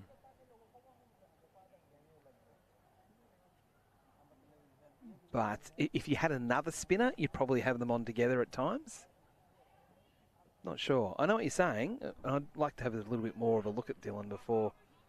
No, because I only say that from the perspective of with the new ball where Wadia was getting that little bit of drift. So I wonder, like, two right-handed batsmen up top for Bangladesh. That's option. Obviously a bit risky because if they're your only two spinners, then obviously you can't bowl any spinners. That's my point. The spinners tend to do most. You might in the get middle one overs, or two that's up true. front, but especially in a but it's causing a lot of a headache. That's why Wadia was. Yep. But I mean, I don't think there's a right and wrong in cricket. Like, it's about strategy, right? Like, it is a high risk thing. Like, okay, bowling out your top spinners early in the innings, but you never know if you get 3 wickets, 2 wickets, that could change the game, right? And then you kind of leave those overs of the spinners to the end because you got your early wickets. So cricket's a very fascinating game in that way. You can kind of change your tactics and do things in a way that's a bit unconventional. And that's why it's so hard being a captain of a T20 team, because you're actually having to make 120 decisions.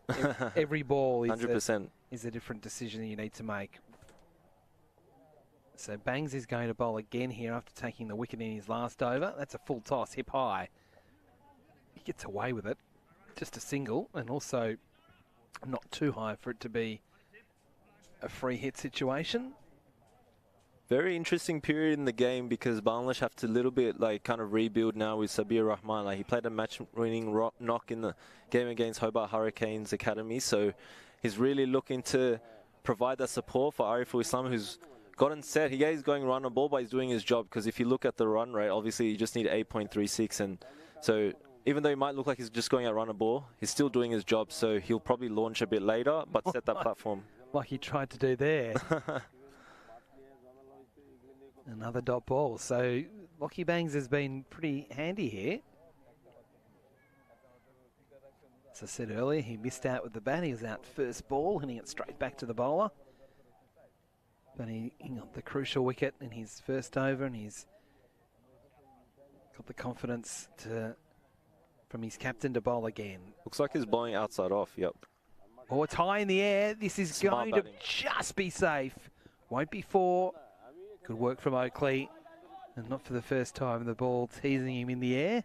They come back for 2. So Islam now moves up to 36. Rahman on 5, and it's 2 for 72 with 3 balls left. Just as predicted, he's bowling outside off. You can see the fielding set, deep point, deep cover.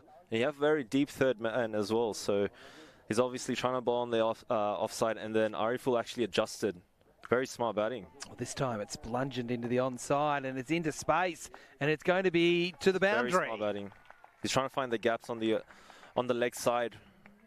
He knows what the ball is trying to do, and he's just trying to adjust, make room for himself and play onto the leg side. So you can tell, and I've been told by people close to him as well, that he's a student of the game, as they say.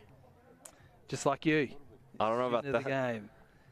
So that was a handy boundary there. It's the first one since the dismissal of our man. You can see that the Bangladesh team have really, Bangladesh high performance coaching staff are really investing in him as well. They see the characteristics of a smart cricketer. Well, that's a good cricket shot, isn't it? I love it when the batter collapses the back knee, gets down low. And especially when he's left-handed. Yeah, well, you know who did that really well was Nick Maddinson. Talk about unconventional cricketers. He was certainly one of those. He certainly defied convention. What a player he is as well currently, but even the times I've seen him, especially even playing Big Bash or for Australia as well, know how good he is. One ball left in the over here for Bangs. It's short, it's cut away. Again, there is the protection out there. It'll only be a single. So is that offside plan, like predicted? He's trying to bowl in that region, try to get them just to play on the offside, so they're really targeting that region. So Ariful is showing that adjustment. Obviously, Sabir's just come into the middle, so he's just trying to feel bat on ball. So he played along the ground, so playing the safer option. As I said, he's been playing with pressure. I had the pleasure of doing the post-match interview with him in the second game as well. And he was talking about how he's always playing with pressure because he's played for Bangladesh, he's played in the Asia Cup, he's played in the World Cup. He always feels like he's playing with pressure. Okay, so we've reached the 10 over mark, which is halfway, so a chance for a refreshment break. 2 for 78 the score, with Rahman on 6, Islam on 41. You can see there Bangs 2 overs, 1 for 14. So we just saw the win predictor come up before, heavily favouring Bangladesh, and it does feel that way, but there's been a few games, particularly in the last couple of days, where the team batting second has been in control and has given up that control and lost the match. Just in the last game played over on DX2, we saw New Zealand give up a very strong position in the game and lose. So Dylan bowling here to Rahman, who chops it down, can't get a run. Dylan was good in his first over. You can see there, just 4 runs from it.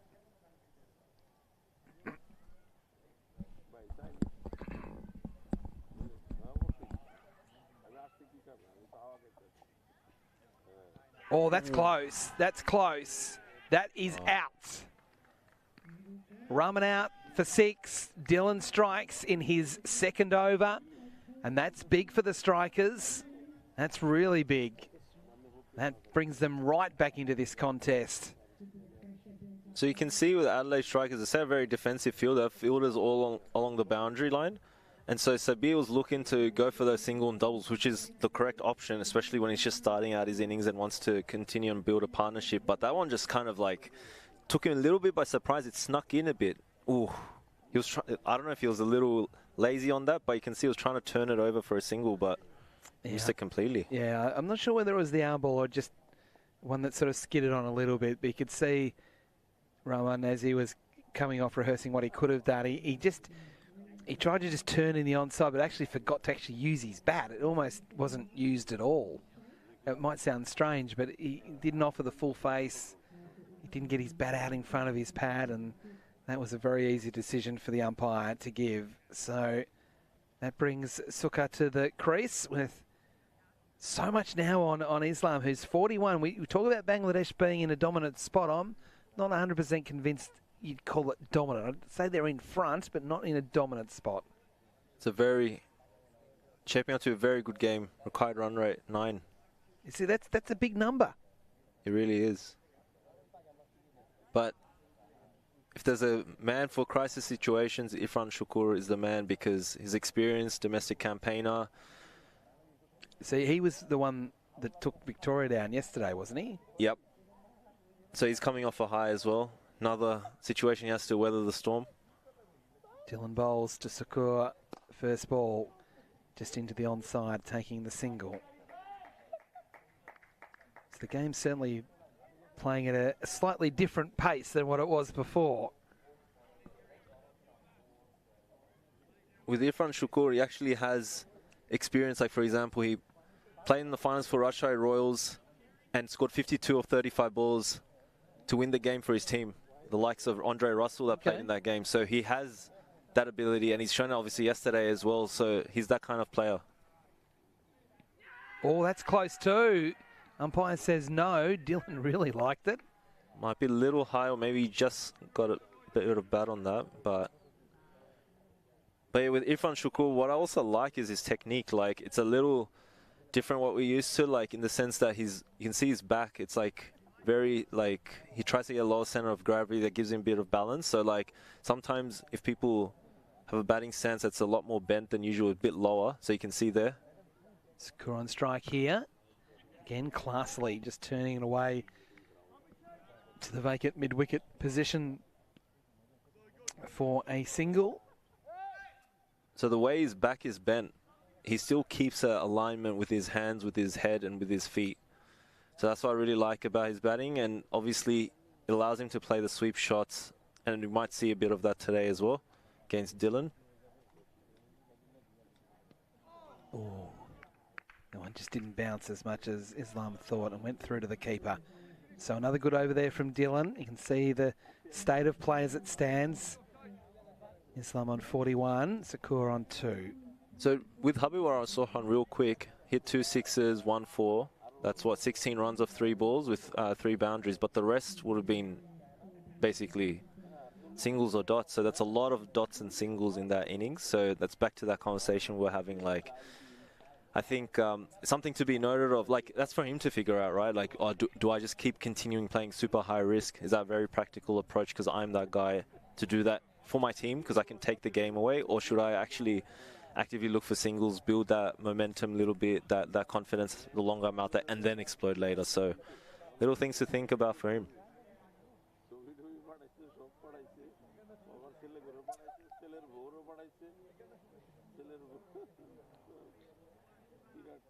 All right, so Stockdale again to bowl. Now, his first over went for 11, but we kind of liked a bit of what he did. Some good speed, good aggressive bowling. It was just the one ball that got away from him that went a long way. But generally, it was a good first over.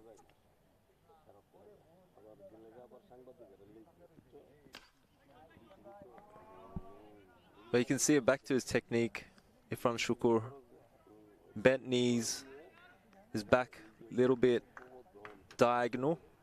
It's that alignment. So if you really pay attention to his head and his hands are close to his body and it's in alignment with his head. So it gives you that balance at the crease, which is really important, obviously, as a player, to play different shots. See that run rate now up to 9.5 required. They've still got the 2 overs of the surge as well. Shukur here plays and misses. Trying to smash it through the offside.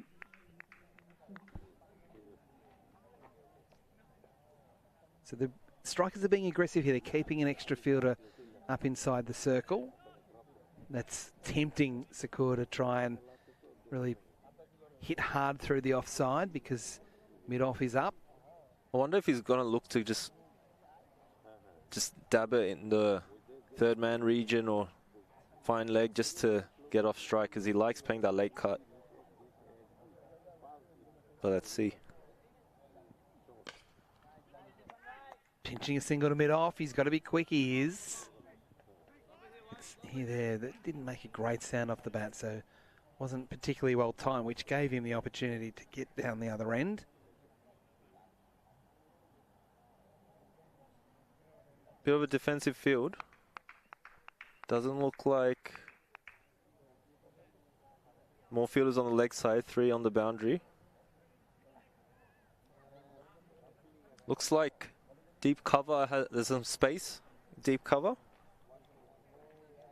The fielder's coming in from deep square leg. So Harry Nielsen making quite a few changes to the field. Yeah, with Islam on strike, the right-hander.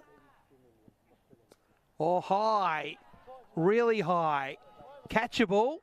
has been caught and then kept into the field of play. Amazing. That is brilliant work. It won't obviously be out caught, but he's turned 6 into 2. So excellent work there in the deep from Connor Carroll. It was always going to be really hard for him to catch that, get it in, and then try and catch it again because it just went so high. He had to reach over the rope to be able to bring it back into play. Look at this here.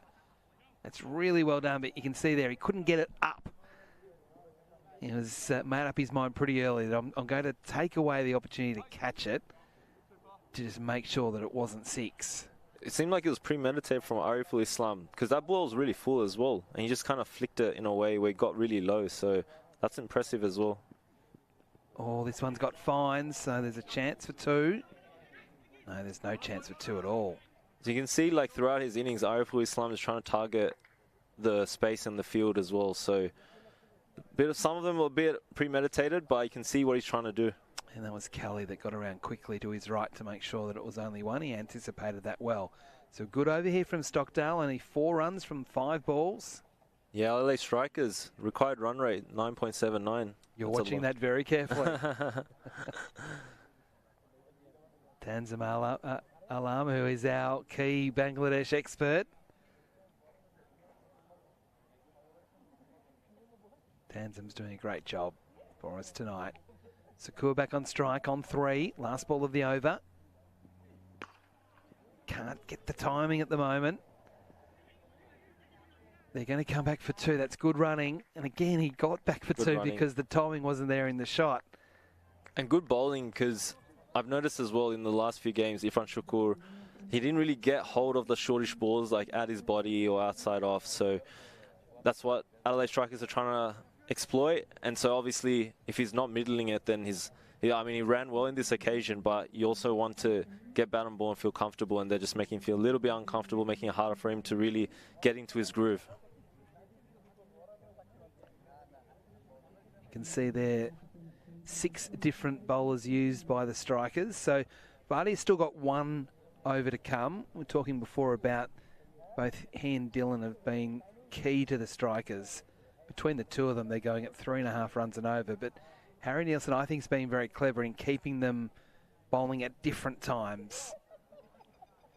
And Dylan's going to bowl a 3rd over here with the figures of 1 for 6. He's going to be bowling to Islam on 44.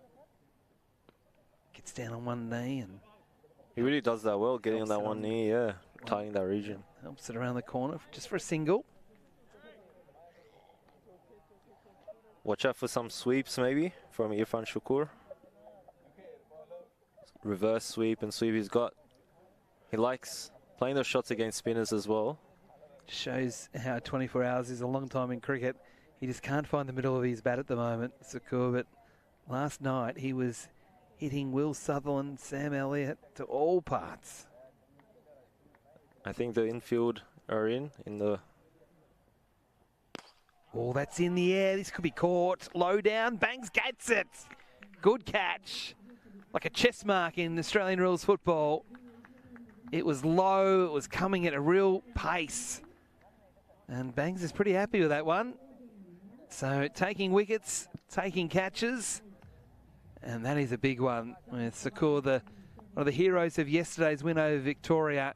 He just couldn't make it happen tonight. I'm a bit surprised that he played that shot. Maybe he felt pressure because the run rate was creeping up, that he had to really go for it and dispatch one for a boundary, that ball. But normally in that situation, he does tend to go towards the sweeps and the reverse sweeps, and the fielders in that region were in. So I think that was a better percentage shot to play. So yeah, I'm a little disappointed, but still got batsmen in the shed. 3 for 88. Sakur out for 5, and Dylan a 2nd wicket.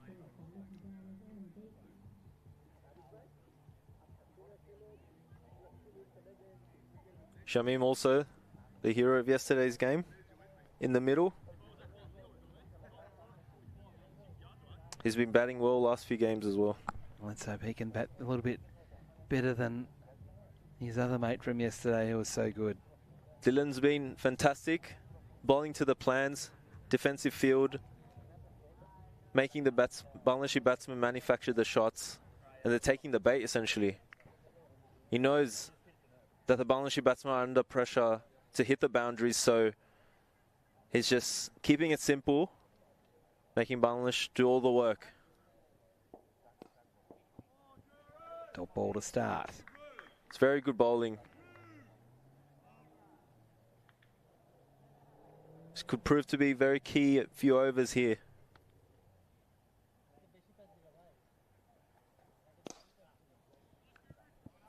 Little flighted there, but you can see what he's trying to do, trying to change it up, try to bowl in the same areas. Yeah, that one's a full toss, but see the game plan here.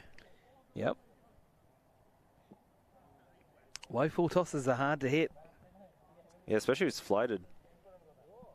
Sometimes it's like trying to line it up, but then there's all these fielders in cow corner region on the leg side, so.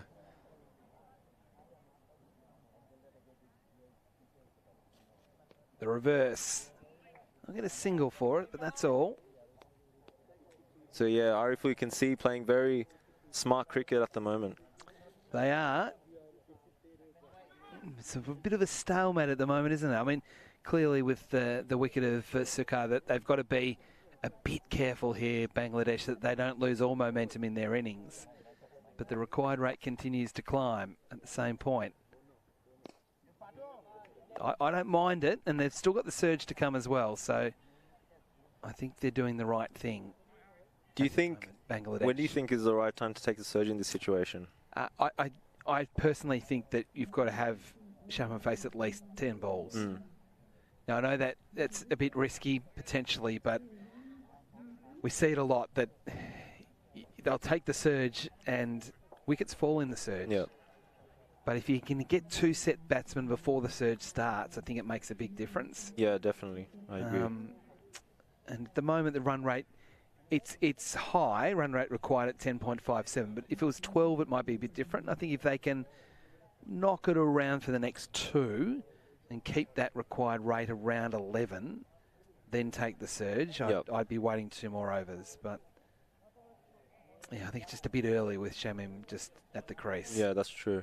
And all credit goes to Adelaide Strikers. Like, you can tell that they've been planning, especially against the Bangladeshi bowlers. They've been setting that right plan in place to counter the spin bowling, especially with the pace attack today and the spinners as well.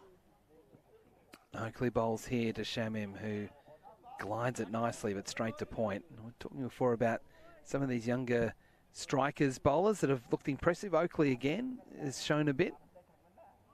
I know that those figures don't look too good, but he bowled with some real fire in his first over.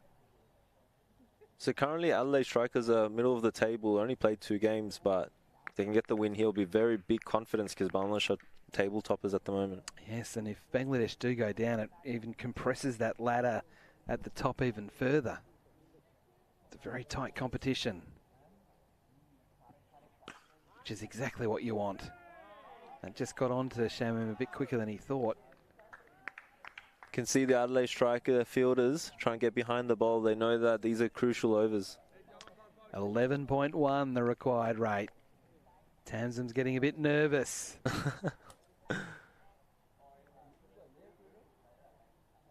Not nervous when I'm with you, though. Wait till tomorrow when Victoria play. 4 for 91. Oh, that's a good shot and well fielded. Knocking it down. That was very well done indeed. I thought that was 4 off the bat, and I think Shamim did as well. So Lockie Bangs, you can't keep him out of the game at the moment. He's easy to pick out with his long hair. He's a big, tall man. So now with the established Islam on strike, the field really does spread, particularly on the onside. So there are 4 out on the fence on the onside. You don't usually see that. None in the ring. Yeah, very interesting tactics here as well. So probably, shorter at his body, trying to get him to pull potentially down the throat of the fielder. Taken into the air, Kelly drops it.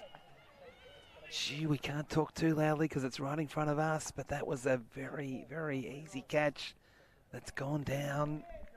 That's unfortunate. That is the Key player as well. We saw that coming, didn't we? We read that really well. That short ball was on, especially with all these fielders there, so it's definitely a deliberate tactic and a bit surprising. Ariful Islam took the bait. He really wanted, even though the whole innings he's been trying to find the gaps. Mark that down in the 13th or 13.3 overs. A crucial drop catch. Islam dropped on 46. Another short one. Helped on its way. Close for. Just short of the rope. That's Shamim's go-to shot, especially seen in international cricket. He loves, if it's a bit shorter at his head region or potentially around his shoulder region, he'll kind of pivot really quickly. Or go over the keeper around that very fine region and just races away, because obviously you're not going to have fielders out there. No, just so he works on pace. that. See, getting inside the line. He's done it carbon copy in international cricket as well. Yeah.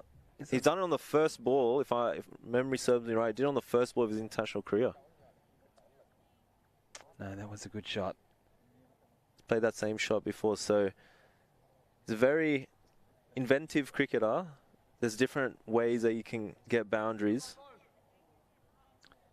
So the drop catch that was then became a single, and then the next ball gets hit for 4. So a real swing in the game again. 4 for 97.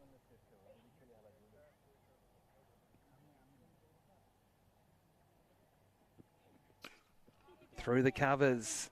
More runs for Shamim. He'll come back for a second.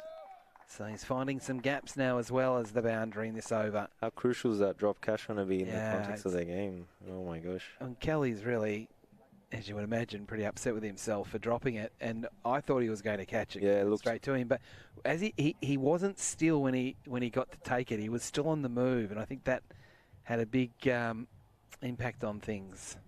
You know, you're such a nice person that when he was close to the boundary, close to us, you kind of softened your voice quite a bit. You had to. I don't want to put him off. Yeah, of course. That's when you know someone's really nice. We're right on the fence. Fair play. He turned around and shook his head at us. And there's a bit of an issue going on here. I think is it Shamim? It's not Islam, is it? It's no, it's Ariful, yeah. Oh, it is Islam. Yeah, Ariful Islam is on the ground there. These really are hot conditions, and the amount of running that they're doing, it's really taking a lot out of the players. I hope he's okay. Looking at his neck at the moment. Wonder if it's a stiff neck or something. Shamim not phased, just tuning out, taking a little breather there.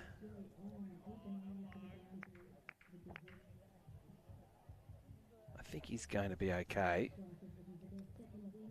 It's like when you go to the shopping centre and get the $5 neck massage, or it's now $10, $5. I've had a fair share of neck issues, so I know how painful it can be.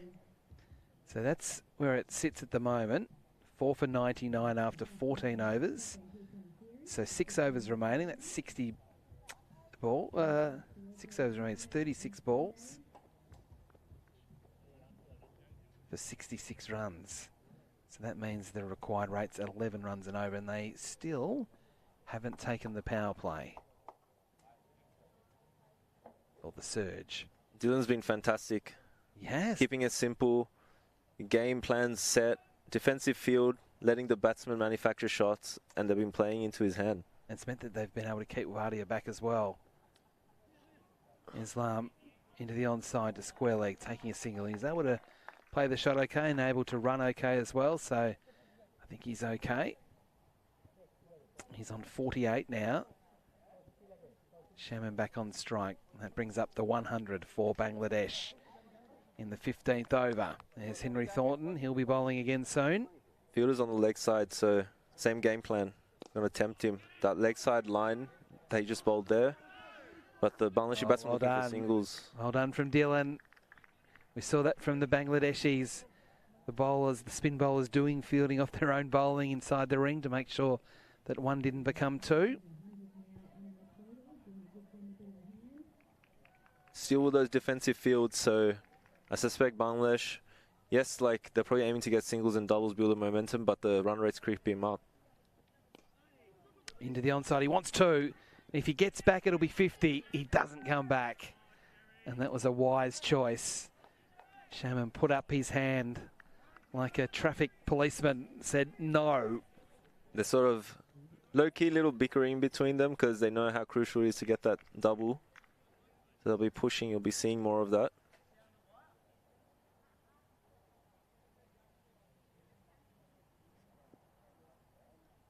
Dylan again, bowling to Shaman.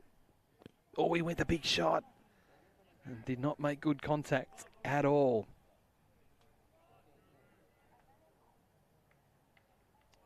He's taking the bait, has to manufacture a shot here. He knows that he has to see the boundary, run rate creeping up. It's nearly 2 runs a ball. And that will only be a single as well. So excellent bowling from Dylan.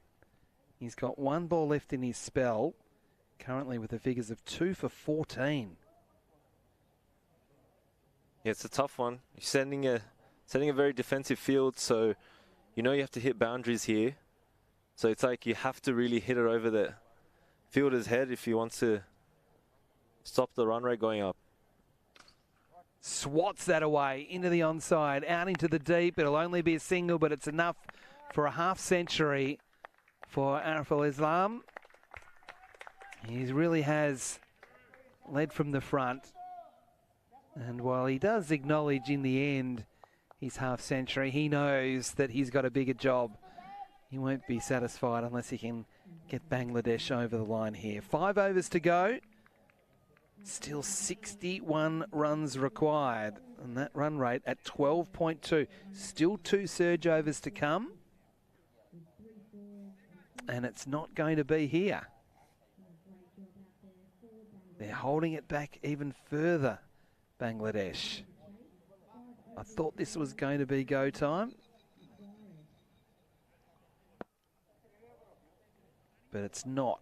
Henry Thornton's going to bowl a 3rd over. So these next 3 overs, I reckon, are going to dictate this match. Defensive field again. As I said, Adelaide Strikers don't need to change anything. They know they're on top here. Bangladeshi batsmen, obviously, it's very straightforward. They need to hit boundaries at this point, and Adelaide Strikers know that, and they've set that defensive field for those chances. So they need to really get hold. I mean, there's an option over the keeper's head, eh? There's some space there. Islam on strike. Thornton bowls. He does go over the keeper's head. Out towards the rope. It won't be 4. They've got 2. Will they come back for a 3rd on the throw? No, they won't. So Tanzim's got a crystal ball with him predicting that one. Did you see my one last game? No. Ah, okay, I'll show you after. Okay. It was Abdul Ghaffar. I posted on my social as well. He literally came into bat, and I'm like, he's gonna hit down the ground. And he hit down the ground for 4. So I'm gonna do a compilation or something. I don't know. But yeah, you can just tell because Arif Islam's obviously thinking of the game. He's trying to put space around the field, trying to preserve his wicket, but also score runs. So that's why I suggested that. This time he goes over mid-off. He hasn't got all of it. Has he got enough of it? Not quite. Stays in the field of play, but they do come back for 3. So that's aggressive running and excellent running. So 5 runs off the first 2 balls of this Thornton over, and it isn't a surge over. So a good start here to try and build some momentum into the surge. My concern for Islam at the non-strikers end there is that he's run out of petrol tickets. As you can see, good batting again. He's trying to aim for that space over in the infield, especially deep cover. There was some space there, so he's just trying to get it over in the conventional cover region. So you see that premeditation slightly where he just came down the pitch. So you can tell that he's obviously thinking how to preserve his wicket and also score runs. Shamim now on strike to face Thornton. Cuts well out into the deep. There's 1. Oh, misfield. So 1 becomes 2.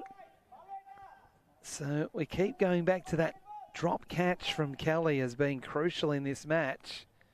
I still think Strikers are in front, but they've left the door open, the Strikers. don't forget the surge still to come. Running well.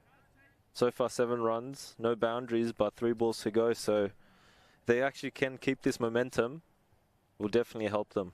Definitely. And you'd think they'd have to take the surge into the next over with that momentum. And they've gathered that momentum that you've discussed that is required before the surge. Well bowled, well played, and well fielded. So good cricket there from both teams. 4 for 112. We can see Imran Kays from the Bangladesh coaching staff out in the boundary. In these crucial moments in the game, especially him playing international cricket for Bangladesh, has his own coaching clinic out in Sydney now. He's based there, does coaching.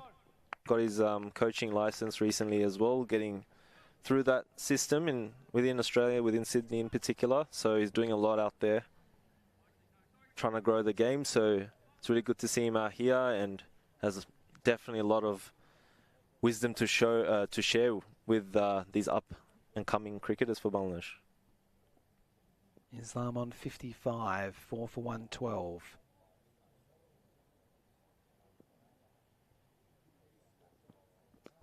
Flicks it around the corner, went really quickly. Really fast, yeah. Slapped into the hands. You can see that he's very... Oakley in the deep. He looks set. It's not maybe finding the boundaries in the way that he wants, but he's definitely feeling himself there. Yeah, so 9 runs from the 5 balls so far in this over. So this is, again, a really big ball right here. If Bangladesh even can get a boundary, it'd be great. But even 2, and just take the momentum into the next over and the probable surge. I think he's going to try to bowl more on the leg stump line, because he's only got 1 fielder out in deep cover. So I suspect that he's going to bowl to his field.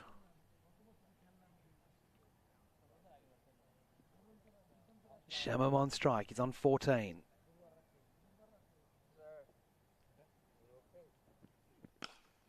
Down the ground, punches. He'll only get a single. They're happy with that. So a good over there from Bangladesh. I say a good over. It still means the run rate required goes up, because they only got 10 off the over.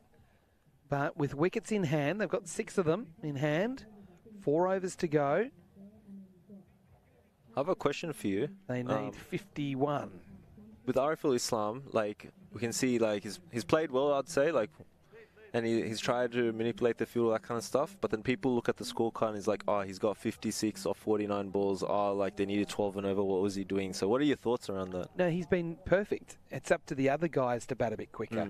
He's there to bat through the innings and be the... But I'm saying as someone that, like, maybe didn't watch the game and then judge based on score, because that's what we do, right? We can't watch every single game, right? Yeah, but then that's the problem with, to be honest, that's a lot of the big problems and frustrations I have with cricket. Is a lot of people follow cricket through Cricinfo and through batting averages and strike rates, and don't, there's context attached 100%. to all the numbers, so you can't just go on numbers.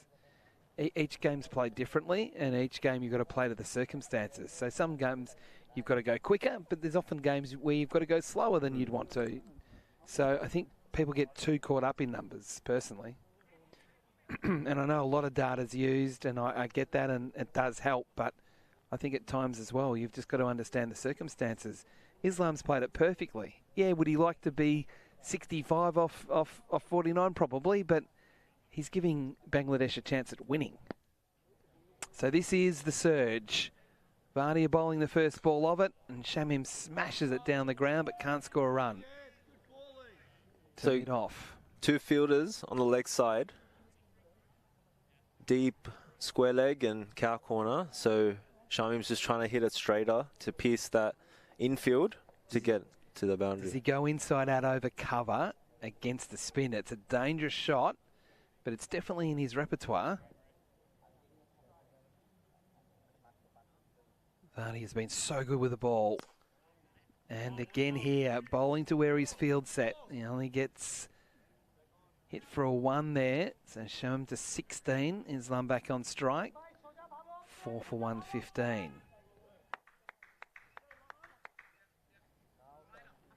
A lot of hype from the sidelines, from the Bangladeshi camp. A lot of Palo Hoche, which means it's It's going good. It's going well.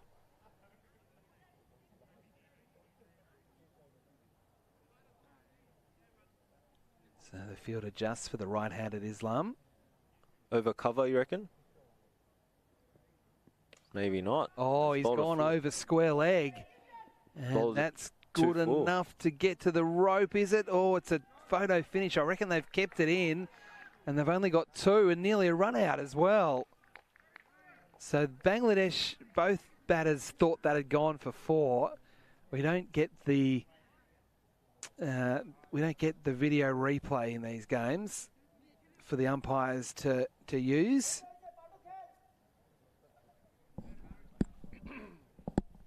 So off the bat, we thought it was 6.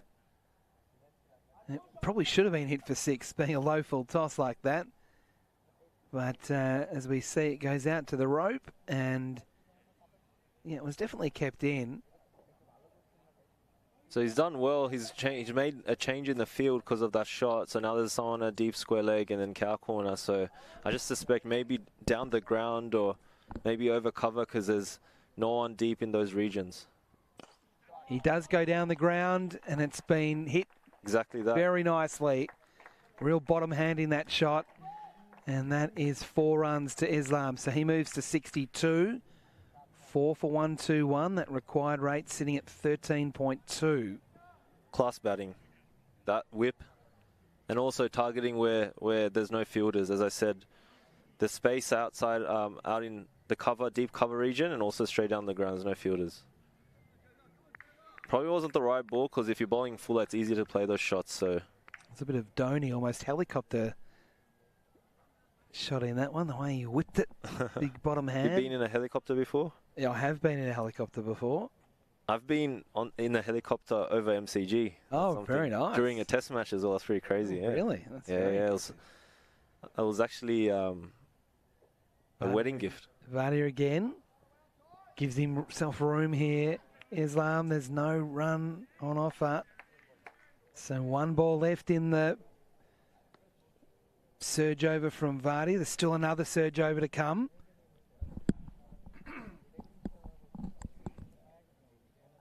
So yeah, the day after I got married, I took a helicopter ride, and so I went over the MCG. So very helicopters, nice. Yeah. See another helicopter shot now. We'll see. Islam's on 62.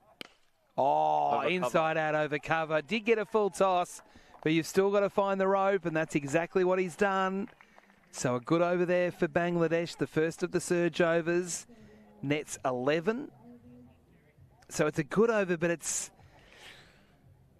I don't mean to be picky, but it still needs to be a bit more than that, I think. Yeah, it's unfortunate because it's some great shots. So he's like picking the gaps. So like, you know, they saw him play down the ground. They moved the fielder there. And then as we suspected, there's still space out in deep cover. And just literally slight premeditation, but perfect execution. Look, he's created some space. He's gone for that because he knows there's space out there.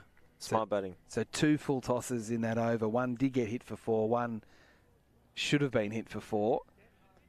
And now this is interesting. They're going to Bangs to bowl the second of the surge overs. So this is an interesting move here from Harry Nielsen.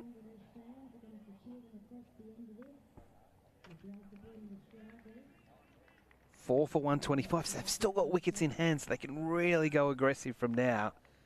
We could still potentially have a grandstand finish.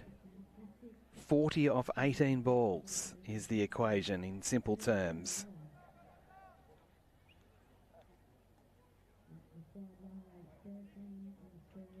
It's fair to say this is going to be a significant over in the context of the match.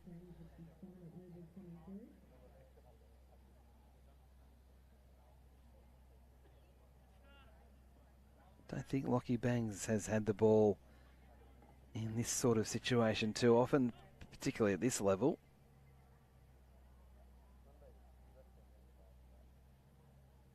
Shamim on strike. He's on 16. Through the offside. Not fully timed, so it won't get to the rope. They get 2. Islam was pretty keen to come for a third so he could get back on strike. But that's all they get, 2. So Shamim to 18, 4 for 127.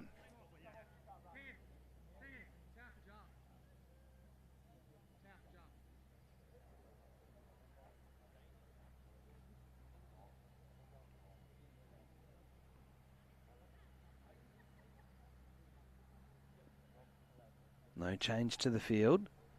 The 2 men out are at forward square leg and backward square leg. Shamim lifts that one into the onside. There's 2 fielders under it. Big diving catch. That's outstanding. And Shamim is on his way.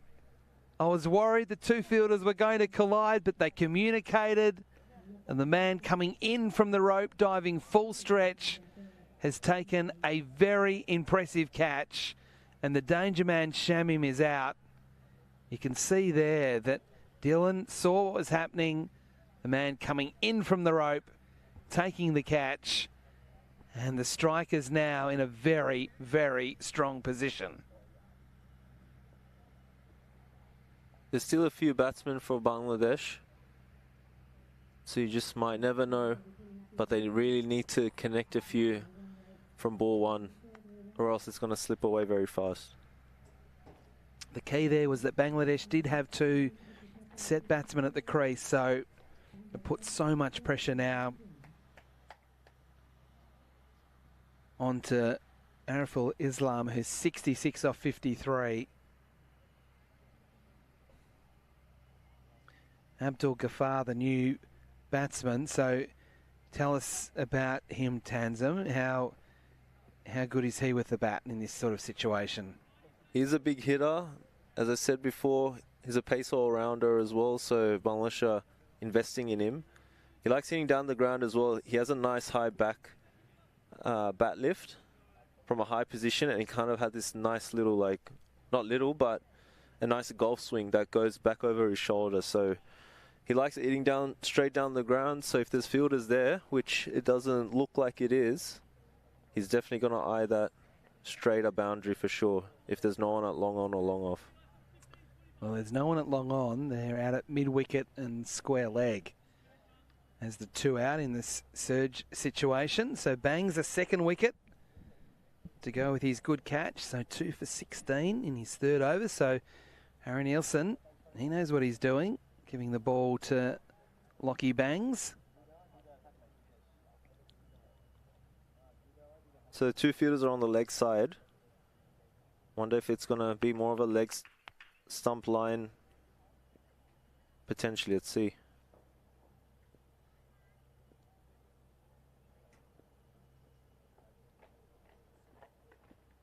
Edge and out. Bangs has got 2 in a row. So I was looking to hit that down the ground, but smart planning because he bowled it a lot wider, so caught the outside edge. So 6 for 127 now.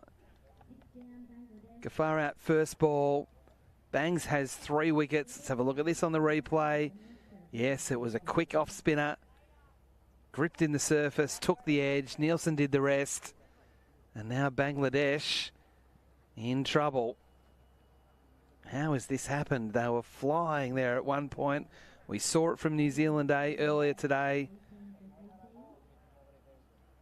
And even last night with Nepal winning, the team bowling second, finding a way. Bangs now 3 for 16 and on a hat-trick. Incredible. Top bowling. It looks like Adelaide Strikers really did their homework.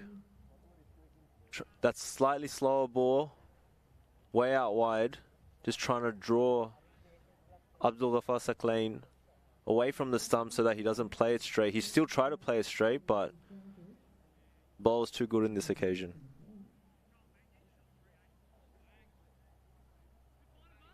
So Roni, the new batsman at the crease for Bangladesh, and he's facing a hat-trick.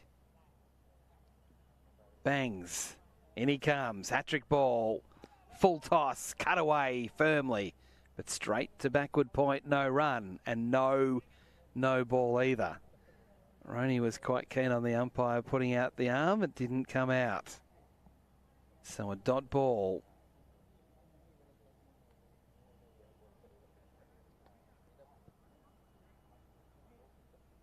It's all got a bit quiet here.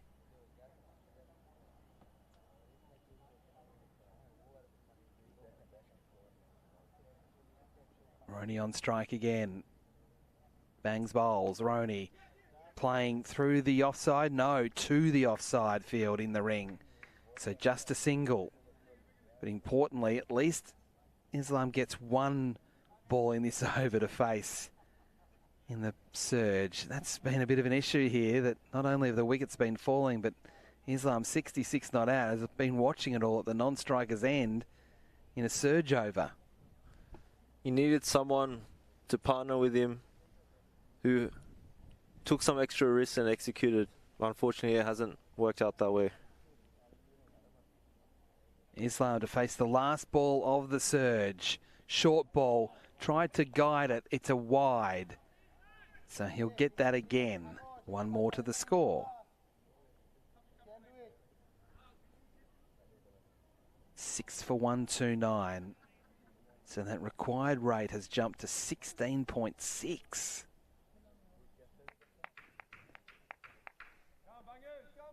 It was manageable at 11, not at 16. Islam lifts it high in the air on the offside. Not far enough. This should be caught. Is caught. And the Strikers are going to win this. Bangs with 3 wickets in the over, 4 for the match. And Islam is out for 66. A terrific innings, but it's not going to quite be enough for Bangladesh, who are now looking like losing for the first time in this tournament. And quality take a ball. bow, Lockie Bangs. And Harry Nielsen for giving him the ball. Another quick off spinner that dropped on him, gripped in the surface. And a very, very nice catch indeed taken by McFadden, who certainly batted well and now taking a crucial catch. Top quality bowling, perfect field placements, did the right things, created the pressure. When the run rate started increasing, Adelaide Strikers didn't change too much, just forcing Bangladesh to manufacture shots and getting themselves out. So I think it's been really good execution as well from Adelaide Strikers. They've been superb. Yes, they had plans to the Bangladesh bowlers and they had plans for the Bangladesh batters, and they've been able to execute them really well. And now they can go back to Thornton, their strike man, who hasn't bowled particularly well in this match, but he has got the pace and he is now starting to bowl to the Bangladesh tail. Even with Adelaide Strikers' batting innings, they really put on the pressure early on. So they came out with a plan, try and manipulate the field, play with a bit of aggression and backing themselves along the way. So I think they've done superbly, like really did well against a very strong Bangladesh team. So the wind picks up here at DXC Arena. Sort of come from nowhere. It's just cooled things down a little bit. Roney on strike. He's on 1. Thornton bowls from the airport, and he's bowled him first up. So the wickets are really tumbling now, and this is absolutely looking like a striker's night. And we're going to see Bangladesh have their first loss of the tournament, and the Strikers are going to get their first win of the tournament. Roney gone for 1. And it's just totally unravelled here for Bangladesh as that required run rate continued to rise. Top quality bowling. There's no other option but Bangladeshi batsmen needing to hit big at this stage. Run rate is going way too high. They need 3-4 boundaries and over from here, but he had no option there. Unfortunately, it's not easy for a low order batsman to just come in and start swinging and middling them. I've never really seen it as often these days, right? So tough gig, unfortunately, for the low order batsman. Yes, and it's tough against the pace of Thornton for the new batters coming to the crease. Mondal is the new one. He bowled well. Now he's going to have to bat out of his skin. So in the end, that drop catch from Tom Kelly isn't going to be as costly as we thought. Thornton on the runway. Bowls. It's dab back past the bowler. They've got one. That's all they'll get. Great fielding. He's inspired at the moment.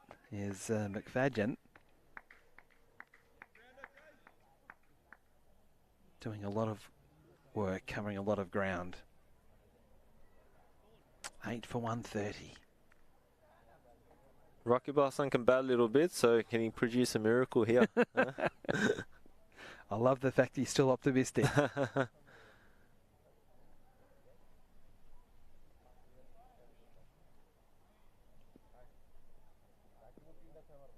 "35 runs off 10 balls. Hassan waits, the left-hander. High in the air again. It's going to be tough to catch. It's swirling in the breeze. It's been taken, though. Thornton gets 2 in 3. And this time it's Oakley taking the catch. And once again, it went so high that there were a couple of different options to take the catch. Maybe Nielsen with the gloves on. But it was left for Oakley to catch it. And now Bangladesh 9 down. A second wicket to Thornton.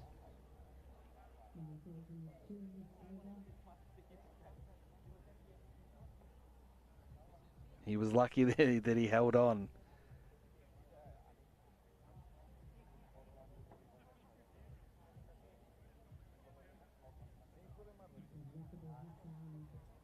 So Rubel comes out to bat in the 11th position and final position. He took 3 wickets when he bowled tonight.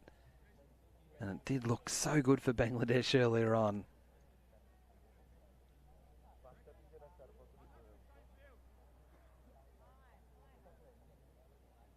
So they're ready to go here. Thornton to bowl to the Bangladeshi number 11.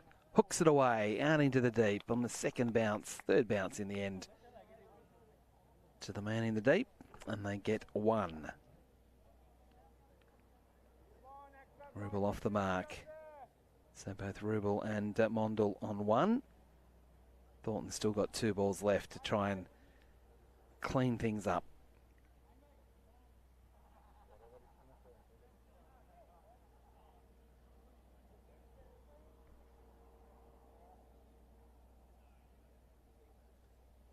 Mondal on strike. Short ball. Heaved away on the onside. Out into the deep. Again, just the single with the protection out there. So they delay the inevitable just that little bit longer.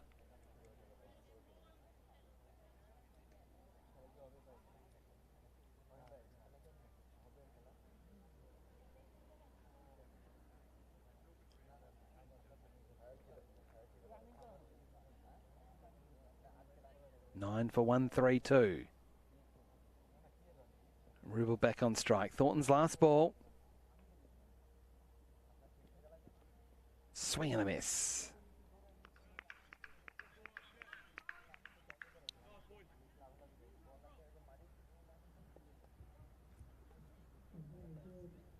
You've got a bit quiet, Tanzim. Just doing the calculations. If it's below 36 required run rate for the last over, then there's always hope, my friend.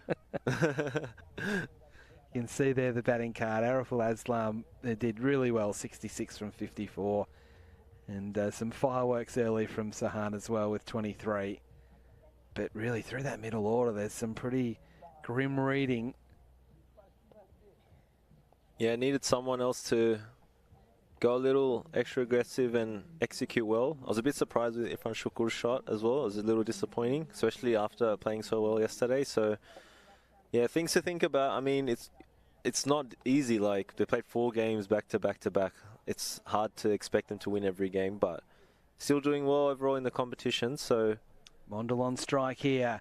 Tries to lift it away on the onside. No timing in the shot. They get 1.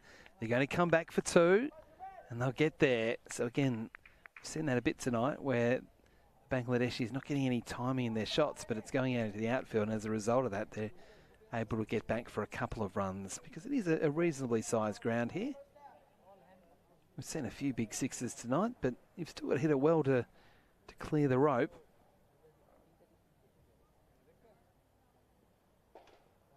But yeah, stuff to think about for Bangladesh after this game. And I think sometimes it can go against you a little bit if you've, winning games straight up after, in the first few runs of the competition. Then obviously teams are going to study you even more, as opposed to if you fly under the radar a little bit, then teams might not study you as intensely, you know what I mean? So obviously everyone's talking about Mohamed Rubel these days, so things like that. You can see Adelaide Strikers are playing accordingly for other batsmen as well, so there's a lot to think about, a lot to adjust to, but that's cricket. Oh, Rubel lifts over the top of point off the front foot, and that's 4. That was a nice shot from the number 11.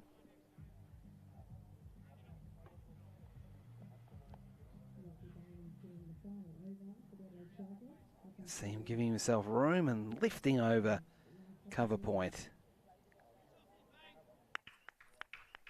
Lockie Bang still a chance for 5.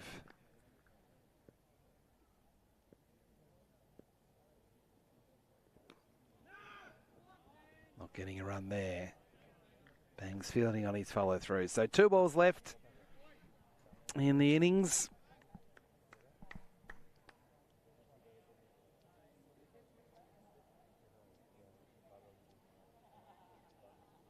Quiet run rate, 78. You still think you're a chance?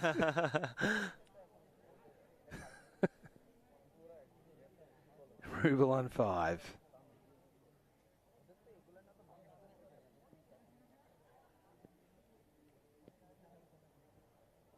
Oh, he gave himself some room. They're going to take the run and they're going to get there. Both the keeper and the bowler trying to go with the underarm to the stumps, to different stumps, and both missed. And as a result, they get through for a bye. One more chance for Lockie to take 5. One more ball left in the innings. In fact, it was called a run, so it must have been an inside edge through to the keeper along the ground. In he comes, last ball of the match. Last chance for 5 wickets, nearly getting there. An inside edge, or in fact an outside edge, past the keeper, down towards the rope. It won't be 4. They'll come back for 3. And the Adelaide Strikers taste victory for the first time in the top End T20 competition for 2026 at their 3rd attempt. The Strikers causing a big upset, taking down the previously undefeated Bangladesh in a comprehensive performance here at DXC Arena. You can see the planning, their approach, even early in the batting innings, the way they went about it, the way they counteracted the Bangladeshi bowlers. They've done a really good job, like especially for some paces, they're creating that space for them to play slightly a bit more unconventional, to throw off their lines, especially with the spinners as well, so done a superb job. So that's the batting card. We've just seen now the bowling figures headlined by Lockie Bangs with 4 for 29, but absolutely don't sleep on the performance there of Dylan with 2 for 15. And even Wadia at the top, his first 3 overs particularly were impressive. 1 for 23 he finished. But you can see there at one point it was 2 for 78. And they've collapsed to be all out, or 9 down for 143. So just like New Zealand Day, from a really strong position in the middle game today, the favourites go down. And it's a bit different this tournament. The teams that are batting first seem to be winning at the moment, Tanzim, as we see the highlights of the Strikers' batting innings. The Bangladeshi batting innings. With that shot as well, they just need to be aware with their head movement. You don't want to feel off balance and then throw your kitchen sink at it with your bottom hand. So sometimes that, gives that imbalance to your stroke mix. But yeah, like a bit of disappointment straight down the fielder's throat. There were some moments where Bangladesh showed a lot of thinking and strategy, especially with the way Ariful Islam batted. So there were also moments where they didn't show that. So a lot to think about, a lot to take away. And I mean, that's cricket, right? So they just got to think about things a lot more because now teams are planning for them. So it's good to see this contest in this latter stages of the tournament. Lots of different contributions from the Adelaide Strikers with the bat and then with the ball. So a really good team performance from them. 3 players getting to at least 30 and then 3 bowlers getting multiple wickets, headlined by Lockie Bang's 4 for 29, along with Dillon's 2 for 15 and Thornton's 2 for 36. And we should mention as well, Islam getting 66 from 54 balls. A win to the Strikers by 21 runs. I hope you've enjoyed our coverage on behalf of the entire team. We hope you've enjoyed watching. Enjoy the rest of your evening. And guess what? There's 3 more games tomorrow. Headlined by the first one, I reckon. Victoria up against New Zealand A. So plenty of good cricket to come right throughout the course of the week here from Darwin. It is the top end T20 series.